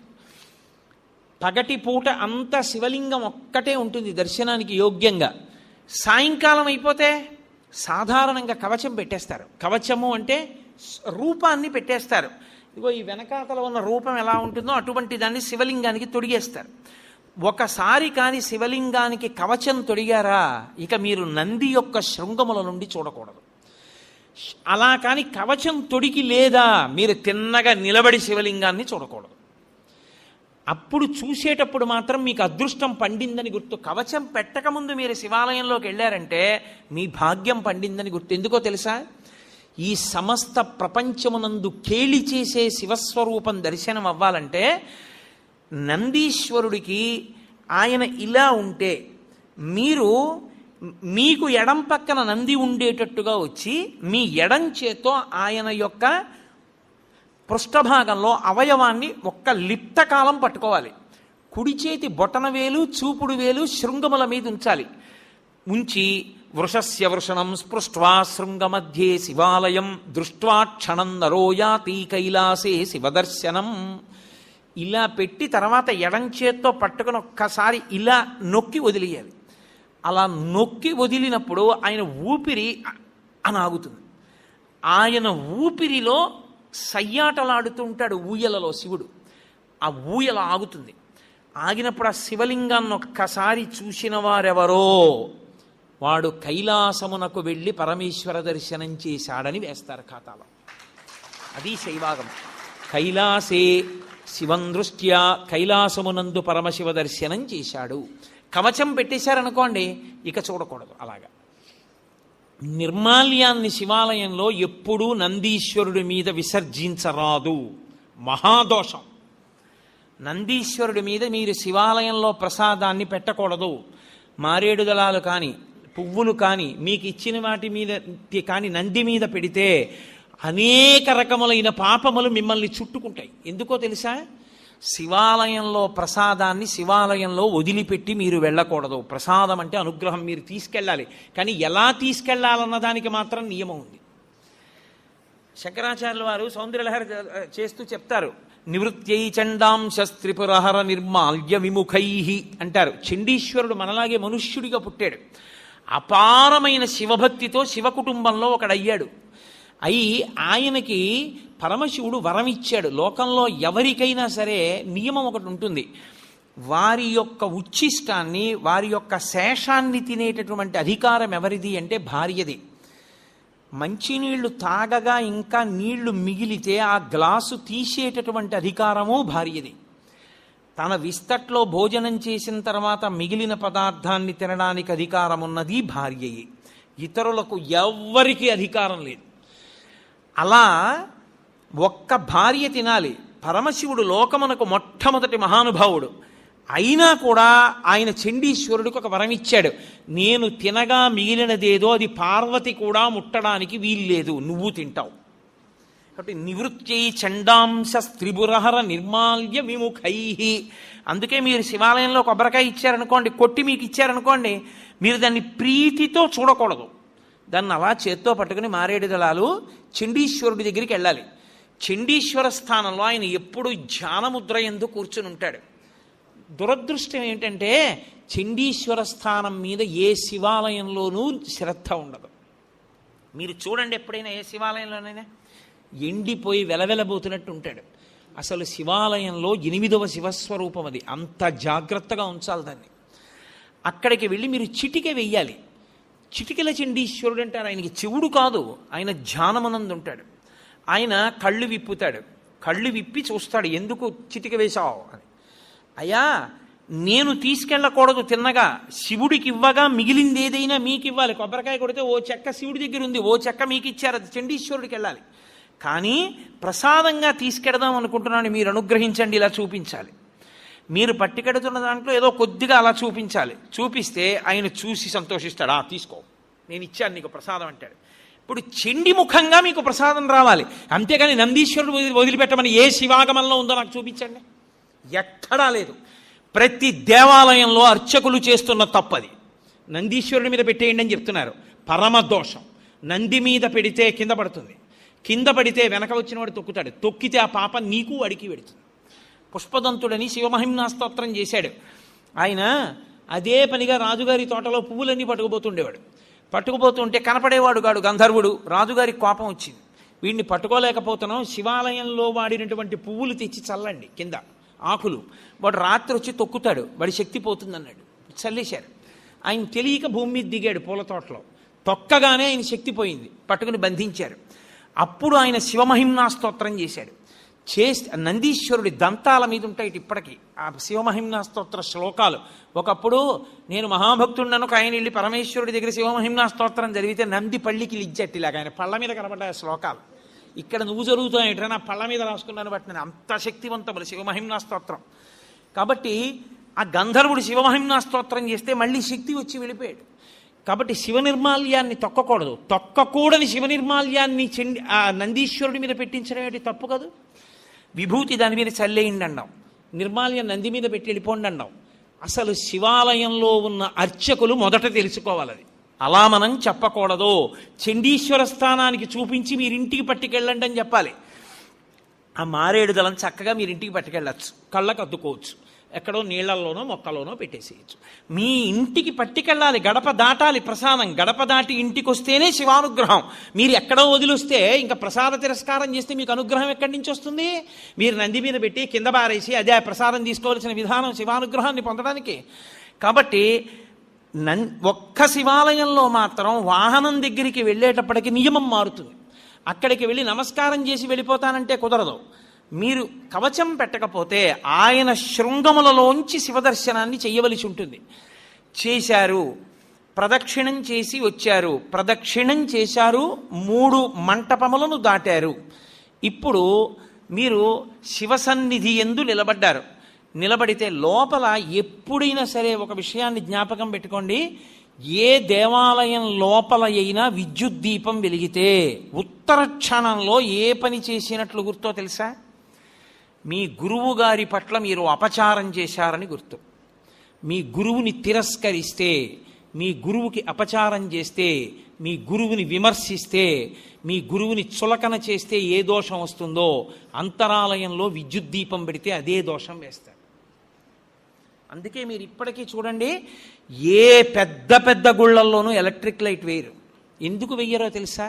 ఒక్కటే కారణం, అంతరాలయంలో ప్రధానమూర్తి దగ్గర వెలిగే దీపమే గురువు. గురువు ఒక్కడి అనుగ్రహంతో ఈశ్వరుడు కనపడతాడు. ఆయన అక్కర్లేదని తీసేస్తే త్రిశంకుడు అయిపోయినట్టు గుర్తు. నాకు ఆ దీపపు కాంతిలో కనపట్టలేదు, నేను ఎలక్ట్రిక్ లైట్ పెట్టుకుంటానంటే నువ్వేం గురువాయా, నువ్వు మాకు అక్కర్లేదని చెప్పి ఇంకొన్ని పెట్టినట్టు లెక్క. ఆ అంతరాలయమునందు వేరొక దీపము, విద్యుత్ దీపం ఉండరాదు, ఒక్క నూనె దీపమే. ఆ దీపాలు కావాలంటే గుత్తి దీపాలుగా దింపుతారు, ఒత్తి పెద్దది చేస్తారు మూర్తి దగ్గరికి వచ్చే. మీరు అందుకే మన ఆంధ్రదేశంలో ఏముందండి, శాస్త్రం పాటించేవాడేడి, మీరు దక్షిణ దేశం వెళ్ళండి, ద్రవిడ దేశం ప్రత్యేకం. ఏ దేవాలయంలో ఎలక్ట్రిక్ ల్యాంప్ వేయరు. అర్చకులు ఒళ్ళు చెమటలు పట్టేసి ఇలా కారిపోతున్నా సరే వాళ్ళు పెద్ద పెద్ద ఒత్తేసి ఆ ఒత్తులలోనే వెలుగుతుంటాయి. ఆ ఒత్తులలో వెలుగులోనే చూస్తారు. దాని అర్థం ఏంటో తెలుసా? ఆ దీపమే గురువు. గురువు ఇంకెక్కడో ఉండడు. మీ గురువుగారు ఎక్కడున్నారు అంటే అంతరాలయంలో ఉన్న దీపంలోనే మీ గురువుగారు ఉంటారు.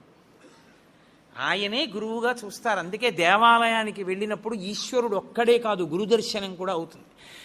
ఓ గురువర్య, మీ మాటల వలన, మీ అనుగ్రహము వలన, మీ అనుగ్రహ కాంతులలో నాకు ఈశ్వర దర్శనం అవుతోందని దర్శనం చెయ్యాలి. అందుకే నూనె దీపం, నెయ్యి దీపం తప్ప విద్యుత్ దీపం వాడడం అనేటటువంటి మాటే లేదు శాస్త్రాల్లో. అందుకే ఈశ్వర ప్రధానమూర్తిని చూడగానే రెండిటిని మనసులో స్మరించాలి. ఒకటి గురువు, రెండు ఈశ్వరుడు. ఇద్దరిని స్మరించాలి. స్మరించి నమస్కారం చేయాలి. ఉత్తర క్షణంలో మీకు అనుగ్రహం గురువు ద్వారా కృప చేయబడుతుంది. మళ్ళీ దీపపు కాంతి ద్వారానే మళ్ళీ మీకు ఆ కన్నులకు ఆ దీపపు కాంతి ద్వారానే మీకు ఈశ్వర కటాక్షము గురుముఖంగా ప్రసరిస్తుంది. అందుచేత దేవాలయమునందు దర్శన విధి. ఈశ్వరుణ్ణి దాటి వెళ్ళడానికి ఇక ద్వారం ఉండదు. మనుష్య జన్మ యొక్క చిట్ట చివరి ప్రయోజనం ఆయన్ని చేరడమే. ఆయన్ని దాటడానికి ఇంకేం లేదు. అందుకే పృష్ఠభాగంలో అంతరాలయానికి ఇక ద్వారం ఉంచరు. అంతరాలయంలో ఉన్న పరమేశ్వరుడికి సమర్పణం చేసినప్పుడు ముచిక నుంచి తనంత తాను విడినవి ఇవ్వాలి. ఏవవి? పళ్ళు. కాయ ఇవ్వకూడదు దేవాలయంలో. ఎందుచేత అంటే ఈశ్వరుణ్ణి ఎప్పుడు అడిగినా పండిపోవడం ఒక్కటే అడగాలి. ఈశ్వరుడు మీకు ఫలప్రదాత. మీకాయన ఫలం ఇవ్వడానికి మీరు ఆయనకి ఫలం ఇవ్వాలి. ఆయనకి కాయలు ఇవ్వడం దోషం. ఆయనకి ఫలాలు ఇవ్వాలి. కాయలు ఎవరికి ఇవ్వాలి? అర్చకుడికి ఇవ్వాలి. మీ ఇంట్లో అరటి చెట్టు కాసిందనుకోండి, 4 అరటికాయలు అర్చక స్వామికి ఇవ్వాలి. 4 అరటి పళ్ళు ఈశ్వరుడికి ఇవ్వాలి. 2 అగరత్తులు ఇవ్వండి, 3 కర్పూరం బిళ్ళలు ఇవ్వండి, 4 తమలపాకులు ఇవ్వండి, 2 వక్కలు ఇవ్వండి, అథవా ఓ బెల్లంగడ్డ తెచ్చి ఇవ్వండి. తప్ప కాయలు పట్టుకొని దేవాలయ ప్రవేశము చేయరాదు. నేను యథార్థంగా మీకు ఆగమంలో ఉన్న విషయాలు మాట్లాడుతున్నాను. అలా ఎవరు వెళ్ళి దేవాలయానికి నమస్కారం చేసుకుని బయటికి వచ్చి ఒక్క క్షణం కూర్చోవాలి. కూర్చుని మీరు ఏం చూశారో దాన్ని స్మరించాలి. మిగిలినవన్నీ ఎలా ఉన్నా తప్పకుండా దేవాలయంలోంచి బయటికి వచ్చేసేటప్పుడు మనసులో ఒకటి నిలబడాలి.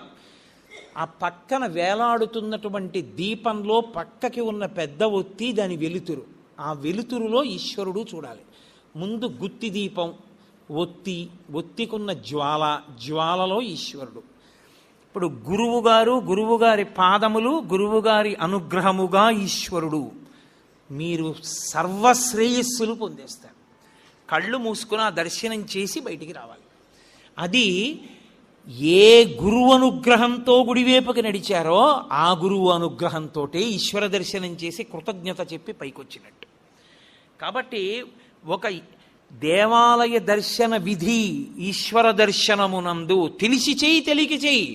నువ్వు వెళ్ళేటప్పుడు శివాలయంలో ప్రదక్షిణం చేస్తూ మెల్లగా ఓం తత్పురుషముఖాయ నమః, ఓం మఘోరముఖాయ నమః, ఓం సద్యోజాతముఖాయ నమః, ఓం వామదేవముఖాయ నమః, ఓం ఈశానముఖాయ నమః అని 5 ముఖాలకి నమస్కరించి నువ్వు చక్కగా మౌనంగా ఆ చండీశ్వరుడికి చూపించి ప్రసాదం పట్టుకుని ఇంటికి వస్తే పరిపూర్ణమైనటువంటి శివానుగ్రహాన్ని నువ్వు పొందుతావు. ఆ శివానుగ్రహము వలన నీవు సాధించుకోలేనిదన్నది ఇంకా లేదు లోకంలో. ఏదైనా సరే నువ్వు పొందగలవు చిట్ట చివరికి. సరే, నాకు అది సభాముఖంగా చెప్పడం ఇష్టం లేదు, కానీ తరువుకొస్తున్న మృత్యువుని కూడా వాయిదా వేయించడానికి శివాగమంలో మార్గం చెప్పారు. అన్ని వేళలా నేను దాన్ని వాడుకోమని చెప్పను, కానీ తరువుకొచ్చేస్తున్న మృత్యువుని కొద్ది కాలం వాయిదా వేయాలంటే సుశిక్షితంగా ఉంటే ఆ శివాలయంలో ఒక అభిషేకం చేసి వాయిదా వేయచ్చు. శివాగమం చెప్పింది. ఖచ్చితం, మేం చెప్తున్నాం ఇదే మార్గం, ఇది తప్ప వినా మార్గము లేదని చెప్పేసింది. అంత శక్తివంతము శివాలయం అంటే. ఆ శివారాధన చేసి చేసి చేసి చేసి చేసి శివస్వరూపులైపోతారు. అయిపోయి వారి చేత్తో ఒక పండిస్తే, వారి నోటితో ఒక మాట అంటే అందున శివతత్వం ఎరిగిన వాడు అభిషేకం చేశాడనుకోండి, ఆ తీర్థానికి ఉండే శక్తి అపారము. ఎందుకో తెలుసా? నా రుద్రో రుద్రమర్చయేత్. రుద్రుడు కానివాడు రుద్రుడిని అభిషేకం చెయ్యకూడదు. శివతత్వము పరిపూర్ణముగా తెలుసున్నవాడు రమించిపోతూ శివాభిషేకం చేశాడనుకోండి, ఆ అభిషేక తీర్థమునందు శివశక్తి పరిపూర్ణంగా పట్టుకుంటుంది. తజ్జలాన్ అని ఈశ్వరుడికి పేరు. ఆ అభిషేక తీర్థమును నువ్వు పుచ్చుకోవడం అంటే సాక్షాత్ శివానుగ్రహము నీలోకి ప్రవేశించుటయే. అందుకే శివభక్తి తత్పరుడైన వాడు చేసిన అభిషేక తీర్థం, శివాలయంలో అర్చక స్వామి చేసినటువంటి అభిషేక తీర్థం, ఒకటిది భక్తి, వేరొకరిది దీక్ష వలన వచ్చిన శక్తి. ఈ రెండిటిది ఒకటే స్థాయి. అందుకే అభిషేక నాకు తెలిసి గోపాలకృష్ణ గారికి తెలుసు, నేను పేర్లు ఎందుకు చెప్పాలి. ఈ రాష్ట్రంలో ఒకానొక విభాగానికి అంతటికీ హెడ్ చేశాడు ఒక ఆయన, ఒక చీఫ్ ఇంజనీర్. ఆ రోజుల్లో ఉన్న ముఖ్యమంత్రి గారు ఆయన్ని సెలవులో వెళ్ళొద్దన్నాడు. నువ్వు సెలవులో పెడితే నీ ప్లేస్లో ఎవరినో వెయ్యాలయా, వాడు ఫైళ్ళు ఎలా డిస్పోజ్ చేస్తాడో నాకు భయం, నువ్వు జ్వరంతో ఉంటే ఇంటి దగ్గర ఉండి సంతకాలు పెట్టు, ముఖ్యమైన ఫైళ్ళు చూసన్నారు. ఆయన ఇంటి దగ్గర ఉండి వైద్యం చేయించుకున్నారు. 104 జ్వరం, నెల్లాళ్ళయింది, తగ్గలేదు. ఒక గొప్ప శివభక్తుడు, ఆయన పరమభక్తితో ప్రతిరోజు అభిషేకం చేసుకుంటారు. ఆయన దగ్గరికి వెళ్ళి అడిగారు. ఆయన అన్నారు, అన్ని మందులు మాని నా ఇంట కూర్చుని 42 రోజులు ప్రతిరోజు నేను అభిషేకం పూర్తయ్యేటప్పటికి తీర్థం పుచ్చుకోగలవా అని అడిగారు. పుచ్చుకుంటానన్నారు. 42 రోజులు పుచ్చుకున్నాడు. ఆయన పూర్తి ఆరోగ్యాన్ని పొంది మళ్ళీ డ్యూటీకి జాయిన్ అయ్యాడు. ఇప్పటికే ఆయన ఉన్నాడు చక్కగా, మా కాకినాడలోనే ఉంటారు. కాబట్టి శివాభిషేకమునందు శివతత్వమును జీర్ణం చేసుకున్న వ్యక్తి పరమ భక్తితో అభిషేకం చేస్తే ఆ శివలింగానికి తగిలి కింద పడుతున్నటువంటి నీటి యందు శివతత్వము ప్రవేశించి విశేష శక్తిని పొందుతుంది. కాబట్టి శివాలయము, శివానుగ్రహము, శివ దర్శనము అంత గొప్పవి. నిజంగా మీరు ఎంత భాగ్యవంతులో మీకు తెలియదు. ఎప్పుడైనా మీరు ఒకటి జ్ఞాపకం పెట్టుకోండి, ఆలయంలో ఉండేటటువంటి ప్రధాన దేవతా స్వరూపం శివుడికి ఎడం వైపుకొస్తుంది. అలా రాకుండా దూరంగా జరిగి ముందుకొచ్చి ఆయనకి అభిముఖంగా చూసిందనుకోండి, విశ్వకుండలిని అని గుర్తు. ఆవిడ కేవలం మీరు ఏ పేరుతో పిలుస్తున్నారో ఆ ఒక్క శక్తే కాదు, ఆమె మిమ్మల్ని ఈడ్చి ఈశ్వరుడి దగ్గరికి తీసుకెళ్ళిపోగలదు, అంత శక్తివంతురాలని గుర్తు. మీకు ఇక్కడ ఉన్నటువంటి ప్రాంగణంలో పరమశివుడు తూర్పుని చూస్తే అమ్మవారి ఇటు పక్కకి రాలా, అమ్మవారు ఇటు తిరిగి పశ్చిమాన్ని చూసి. శారద అంటే విశ్వకుండలిని శక్తి స్వరూపంగా ఉంది. ఏ మహానుభావుడు ప్రతిష్ఠ చేశాడో నాకు తెలియదు కానీ సర్వశుక్ల సరస్వతి, తెల్లగా ఉంటుంది సరస్వతీదేవి. ఆ స్ఫటికం శివుడు, పరబ్రహ్మతత్వం.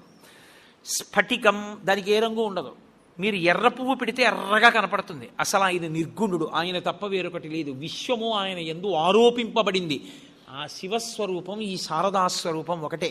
అందుకే వెనక్కి శారదని జరిపారు.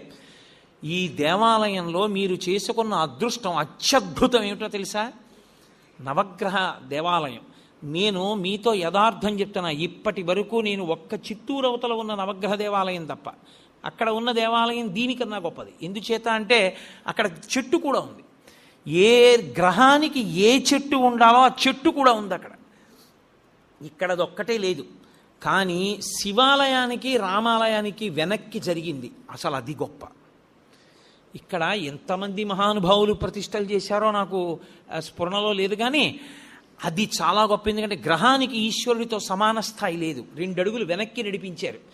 నడిపించి ప్రతి గ్రహం మీద గ్రహానికి సంబంధించినటువంటి గుర్తు, గ్రహానికి సంబంధించిన విశేషం పైన కనపడేటట్టుగా పెట్టి ఆంతరం పెట్టారు. ఎందుకంటే నవగ్రహాలకి లోపలికి వెళ్ళి ప్రదక్షిణం చేస్తే ఇంట్లోకి వెళ్ళకూడదు, కాళ్ళు కడుక్కుని వెళ్ళాలి.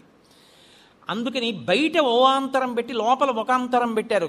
గ్రహ ఫలితాలు పొందాలనుకున్న వాళ్ళు లోపలికి ఎడతారు. ప్రదక్షిణంగా వెళ్ళిపోదాం అనుకున్నవాడు ఇంటికి వెళ్ళి కాళ్ళు కడుక్కోలేక్కర్లేదు, వెళ్ళిపోవచ్చు. వెళ్ళిపోవడానికి వీలుగా పెట్టారు. అన్నిటికన్నా గొప్పదేదో తెలుసా? శివాలయం విష్ణువాలయం యొక్క నీడ ఒక్క చోట పడేటట్టుగా ఉండి ప్రదక్షిణం చేస్తే వాడు సాక్షాత్తుగా కాశీ క్షేత్రం లాంటి క్షేత్రాల్లో ప్రదక్షిణం చేయడంతో సమానం. 2 నీడలు పడాలి. మాకు కాకినాడలో ఉన్నాయి అలా 2 దేవాలయాలు.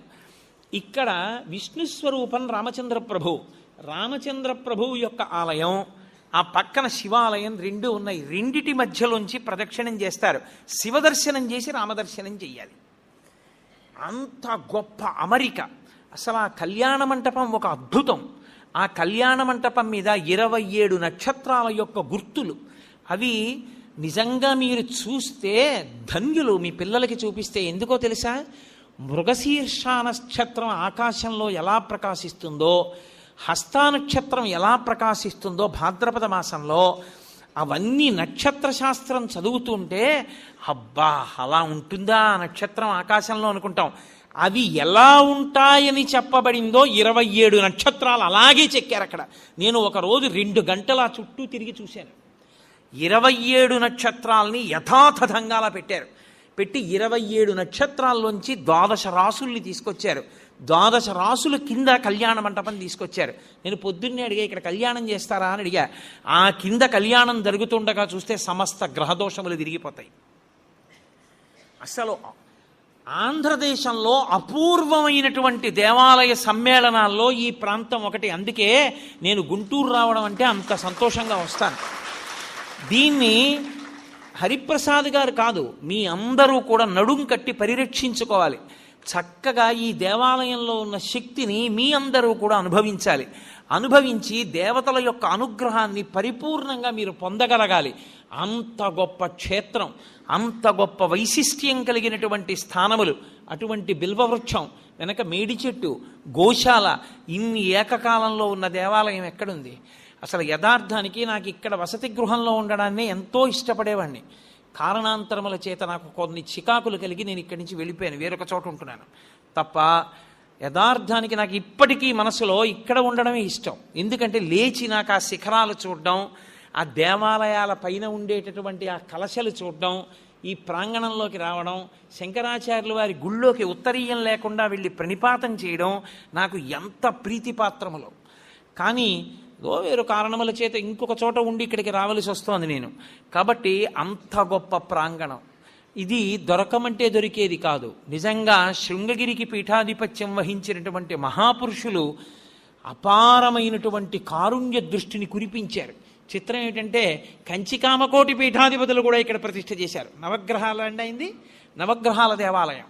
కాబట్టి కామకోటి, శృంగేరి 2 పీఠాధిపతులు కలిపి నిర్మాణం చేసినటువంటి దేవాలయాల యొక్క సమ్మేళనం ఉంది ఇక్కడ. ఇంత గొప్ప దేవాలయ వ్యవస్థ కనుక నేను ఇంతకన్నా చెప్తూ వెళ్ళిపోతే దానికి అంతే ఉంటుంది, ఎంతైనా వెళుతుంది. కాబట్టి మీ అందరూ కూడా చక్కగా ఈ దేవాలయాన్ని సేవించండి. నేను పిల్లలకు ఒక మాట చెప్తాను. మీరు ఋతువులు మారుతున్నప్పుడు శారదాదేవి మందిరాన్ని చుట్టూ తిరగండి.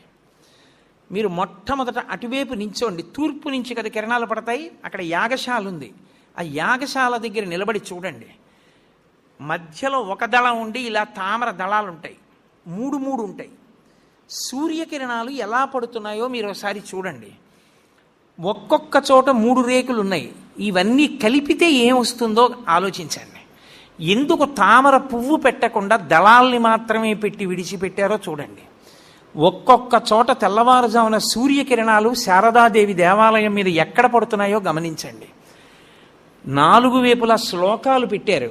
ఆ శ్లోకాలు ఏవి పెట్టారో గమనించండి. ఎంత దూరదృష్టితో, ఎంత అద్భుతమైనటువంటి సంపదని మీకు ఇక్కడ ఏర్పాటు చేశారో మీరు గమనిస్తారు. ఇవాళ హోమం ఒక్కటి జరుగుతున్న దేవాలయాలు చాలా లేవు. అలాంటిది ఇక్కడ ఎన్నో హోమాలు జరుగుతున్నాయి. అపూర్వమైన హోమాలు. ఆంధ్రదేశంలో ఎక్కడా జరగని హోమాలన్నీ జరుగుతున్నాయి. దేవతలందరూ వస్తారు హోమాలు చేస్తే. అంత పరమ పవిత్రమైన ప్రాంగణం. చక్కగా మీ అందరూ కూడా దీన్ని సద్వినియోగం చేసుకోండి. మళ్ళీ ఈశ్వరుడు అనుగ్రహించిన నాడు మీ అందరినీ కలుసుకుని నేను ఒక వారం రోజులో 10 రోజులో ప్రసంగాలు చేసేటటువంటి అదృష్టాన్ని పొందుతాను.